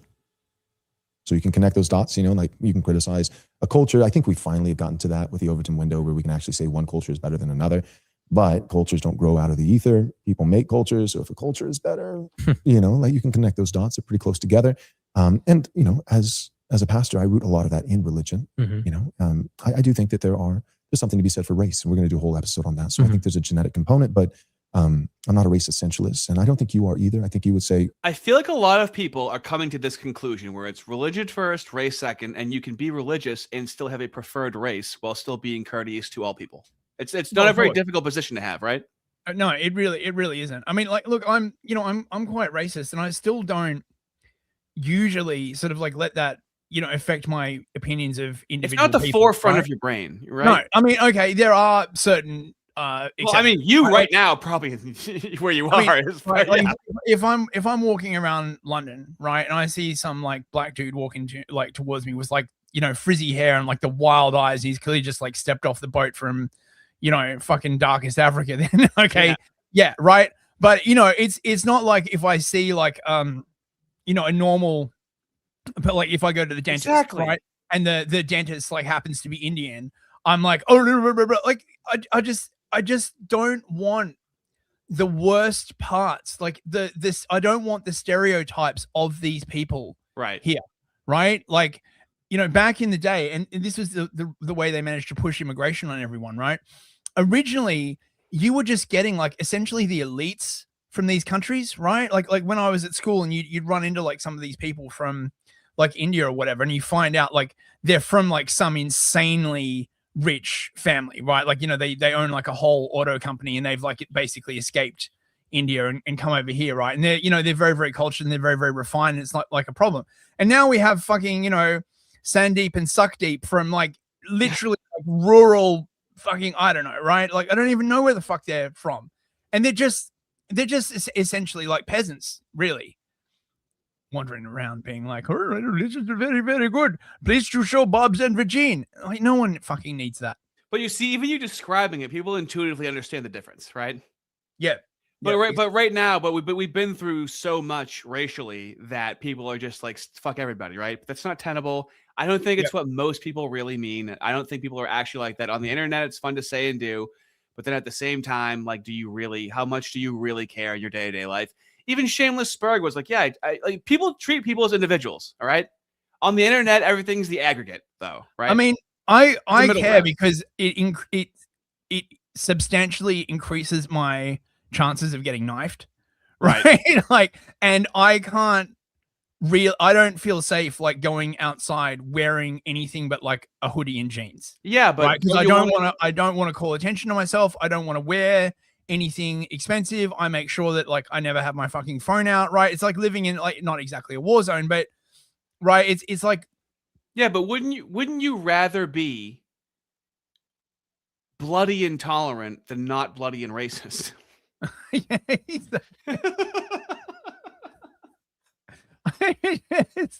And how stupid is it? How dumb is this? You know what? One of the things that like really fucking triggered it for me, right? There was like a civil war like kicked off in fucking Ethiopia between like the Tigray and like some other thing, and there was like a massive fucking machete fight like 5 minutes from like my place, right? Where the two sides of the Ethiopian war decided to have like a nice little machete like how-to, right? It's like 100 people fucking like with machetes all hacking at each other, and I'm like, wow, this is the London I know. Like, fuck off, man. No one should have to deal with that shit. Like, fucking hell, man. Christian first, right? And then yes, it does matter heritage and those kinds of things and ancestry, but Christ first. Is that fair to your position? Yeah. So when I'm going to the swimming pool with the girls, it's not just a different cultural garb, but it's like a lot of it is religious. It's like, I've got to explain why, like a 70-year-old Indian woman is showing her midriff, and has a dot on her forehead. And it's like, yeah, like, it's not just cultural. And they're like, well, we don't do that as Christians. Like, so how is that religious? And it's like, well, sweetheart, we want to be polite. We want to be kind. But, our neighbor who we love worships sand demons. They worship other gods. All those other gods do. No, those are. Well, dude, Webben hawks some fucking silly shit on his show and whatnot, but he still got some banger line, like just candidly, like being around the bush. It's like, well, we still love that. It's just a killer line, dude. It's like, well, bullets are little stones. I thought I had play for a second. Oh my god. What else we got? That's a good line. This man's got good lines. Wait, hang on, we got a couple super chats. Oh, sure. Sure. Solon the Lich for another 100 arse. 100. Thank you very much, Solon. That arse dirty. Why are these kids pooping in the side of the pool? Why are their bodies in the water? It's their culture, son. Yeah, right. It's just their culture. You know how they are. You know how they are, right? Make sure you're not racist, right? Go on, drink the water. But Daddy, there's poop in it. I don't want to hear any more racism from you. You'll get like intestinal worms and be proud of it. Done with it. Everyone's done with it. Testing for $2. It's okay, fellas. I'm here now. Oh, thank goodness. Right. That hits me every time. That's just such a funny thing to say. We're waiting the whole show for you, Testing. Like, oh, mate. Yeah, or when one of them goes, "Hey guys, pause it. I gotta be right back." Say what? You know? No. When one of them says, "Pause it, Oh, I'll be yeah. right back." Okay. Super Good. chats achieved. Yeah, let's go. Issues on either of those issues, it's not really worth it because those are completely contrary. They're actually the opposite of what he promised in 2016. So we led this campaign, me and the Groypers, on True Social, on Twitter. We did an email campaign. We put up a Were billboard. you back on Twitter by then? I was. That's right. I came back in May of 24. And so we led this campaign and we said, no war with Iran. You got to think about that. Things were different in May of 24 when Nick Fuentes came back to X. Yeah. Now these pivotal cornerstones in history happen a few months apart from each other. Okay, things happen very quickly. And shit has really fucking changed. Like That's one man. It's amazing how much narrative control they had by just keeping like a few hundred people like unable to speak. Few dozen. You know what I mean? They kept Alex Jones off of there. Yeah, I know. No more immigration. And if you can't commit to those things, we're not going to vote for you. And we weren't going to vote for Kamala because we don't support what Kamala believes She's in. terrible, yeah. Obviously, yeah. She'd be worse even than Trump. But like you said earlier, this was a message to Trump. Hey, get it together if you're serious about winning. And to me, this is a very important thing that we as the so-called the base of the Republican Party, the base of support, need to understand. When the Republican candidate goes out there, he's pandering to racial and ethnic minorities. He's pandering to the middle and independents. Heritage Americans are always just assumed.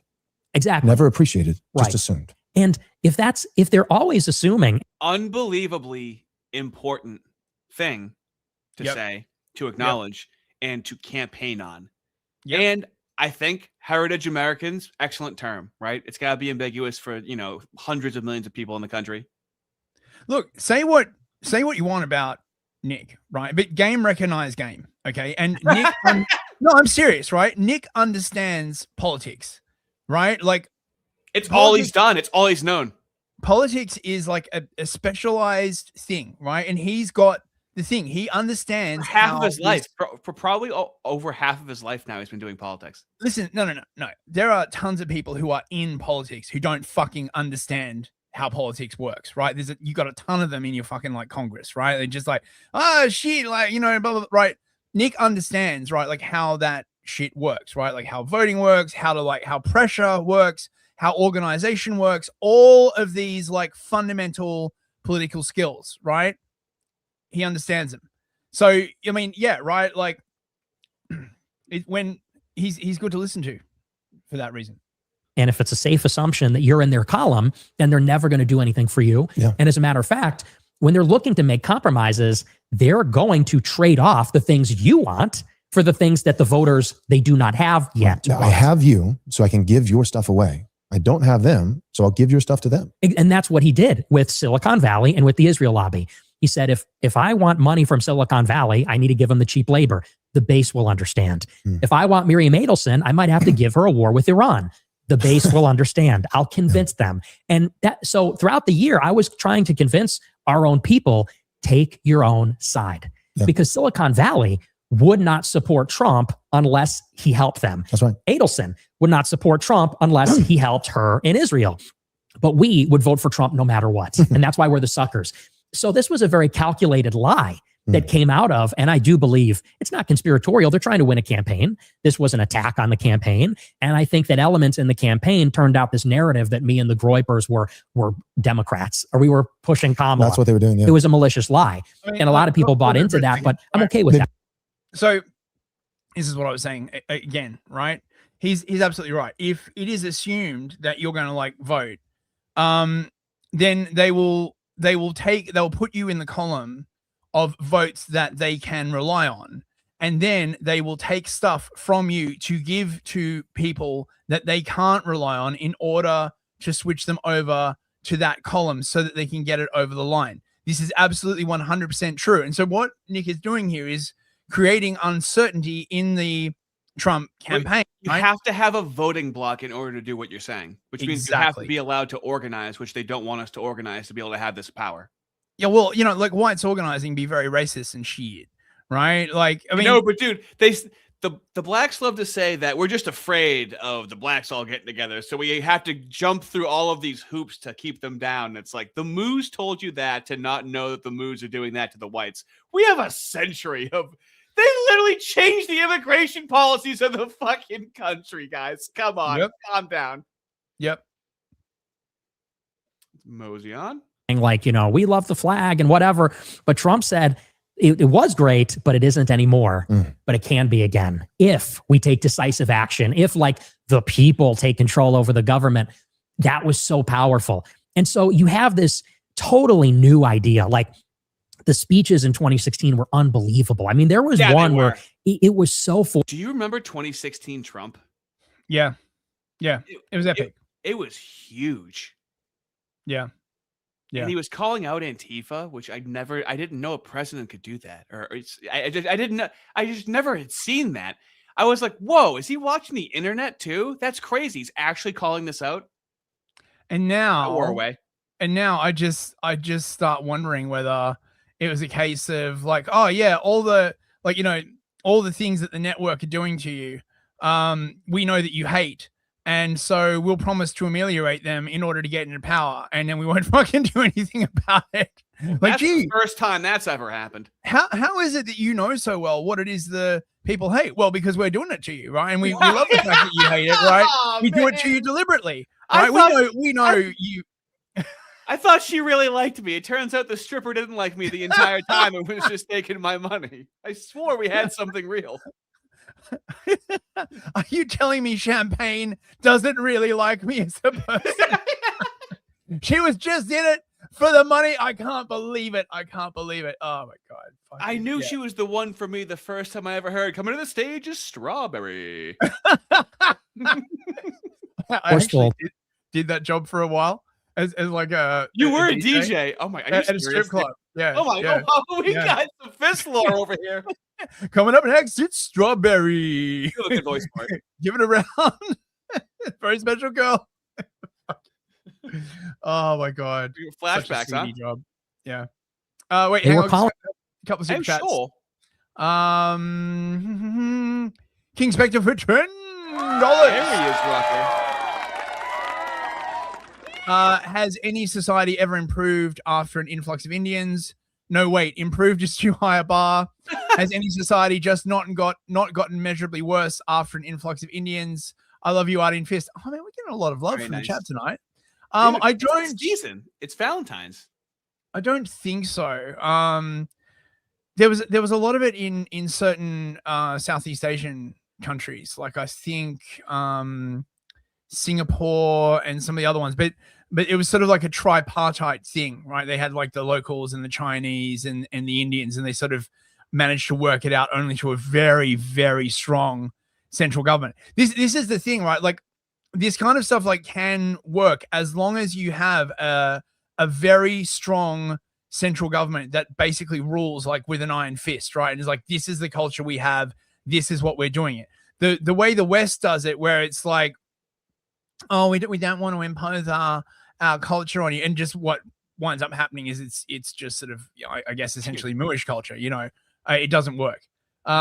Vish Burra told me he's ethnically a Hindu Brahmin, and he was like, "Fuck those people, I'm American." he rejected his ethnicity. He's like, "I fucking hate those people." Base Vish. Christos for £2 British pounds. Right. I'm burning poop to honor me ancestors. Nice one, It's Christos. what we do. It's what we do. It's what Britain is. You're burning poop to honor your ancestors, not the racist ones, though. And testing for $2. Fist, I'll ship you a pew pew for Pachit safety. Very kind, mighty kind. Thank you very much, testing. But I don't think I can get a license for the license that is required for the license. But thank you, I appreciate that. Right. Calling it like anti-Semitic. Right. We got more? No, good. No, we got more of the Fuentes thing. Go on. Because he went up there and said, Wait a minute. Hold on a minute, mate. Here we go. But the one thing for me as a pastor was abortion. Right. And man, I mean, his rhetoric decisively changed. Yes. From 16 to 2024 on abortion. He was not the advocate for life that he was initially. I mean, he never took as strong of a stance as I personally would have liked, but he was the most outspoken. I mean, he literally said, I remember seeing an interview where they asked him, well, what about the woman? Because that's always the narrative, is the second victim. There's two victims in abortion, right. One, and they're both victims. It's practically the same thing. One, gets sucked out with a vacuum cleaner, and the other one, feels bad about it. Like two victims. Like, one of them sounds like a victim, like an atrocious, horrific victim, and the other one sounds like a murderer. Yeah, right. And we can't say that because, women don't sin. Well, it turns out they do. And I actually agree with you. I wouldn't say it quite the way you do, but women need to shut up. You add an extra word in there from time to time, but they do need to shut up. Mm-hmm. I think that a woman is powerful in her vocation. Second most powerful person in the land is the wife of a king, but not formal, informal. She can woo. She can be, the Proverbs speak of a woman who the heart of her husband confides in her, right? That's a powerful woman. Mm-hmm. Esther saves an entire people. Not because she formally has the scepter, but because she has proximity to the one who does, And so women should be wise, nurturing, and certain women, by proximity to certain powerful men, are steering and guiding the future and destiny of entire nations. What a wonderful thing! But they don't need to be wearing boss babe, pantsuits and telling men what to do on a microphone publicly in a press conference. I don't like it. Right. I don't like it. I don't think that is the nature of a woman. It shouldn't be, and the position of a woman. And so this is still new to me with my like shit lib background. To me, it still feels weird to like talk about like gender roles between men and women. I don't say it very often, but like it's been my entire life, right? Where I've been inculcated in this, and then any girlfriend I've had has wanted 50-50 and never let me take the lead on it, right? So like I've never even like, this world he's talking about is foreign to me. It's very confusing, right? It's like when you're trying to do like ballroom dancing, right? And like both people are trying to lead at the same time, and you just don't get anywhere, right? And this Webben is correct. The women can wield power, okay, but they have to be like subtle. They have to be sort of like seductive, all this kind of like. I mean, look at the Roxana, I think, right? I mean, I know this is in the Arabian Nights and therefore Muslim, but that woman, like, basically, like, through the sort of her wiles and crafty ways, like, managed to get, like, her son on the in the Sultanate, right? That's the kind of like power that women wield. This idea that like women basically need to wield power in the same way as men, and you see this all through like cinema, right? Like, oh my god, it's like a 5'0" like woman like beating up on yeah, for a man who's like built like a brick shit house. You're like, oh yeah, that's completely believable. But the only reason why it's believable is because most like whites, white women in particular, they've got no idea how strong men are, right? Because men have just been like sort of just completely steered away from like any kind of like physical force against women, and it's given them a very, very weird view of men, right? All women, in my opinion, should know that men are much stronger than they are, right? Like all women owe it to themselves to get their, get tuned up once by a man, we always say men need to like, get their ass kicked once. I'm not saying kick a woman's ass though, but like understand, one and done. I'm not enjoying it, okay? But sweetie, all right, you're acting like it's not even on the table. Right. Final super chats. Testing again for $2. Thank you, mate. I turned 40 this week. Boost my spirits, fellas. Bro, well, happy birthday, Testing. I turned 40 on the 27th. What's that? 4 days into Lent? Oh, you're 40 twins, mate. Don't worry, bros. It gets better after 40. The slow decline begins. Honestly, it's gonna be really difficult to age gracefully as an atheist, is what I'm realizing. Okay. Yeah. It's gonna be really difficult to age gracefully as an atheist. I gotta think about my future over here. Okay. Yeah. Yeah. Well, as you get older, these questions start to sort of occupy your mind more. Like when you're young, it's not quite such a pressing issue, is it? So awesome. yeah. So I do have somewhere to send the fellas. All right. Oh, nice. Nice. Are you? Is it going to work this time? Yes, I didn't hit save last time. I'm new. Okay. Look at that. We got Jim Bob on his other channel, Ortho Thugs. All right. Nice. That's where I'm going to be sending the fellas right about now. So let's close it out. Good night, fellas. We'll be back on Tuesday. Yeah, Tuesday. Check out Fistery, every Monday, the place, newsfist.net, got all the links and all that kind of other stuff. We have the best fellas. Thank you for everyone who super chatted. Tell Jim Bob I sent you and tell him that I'm doing a non-orthodox fast for Lent. Okay. Let him know I'm fasting because I know he's into fasting. All right. Good night, everyone. Later, y'all.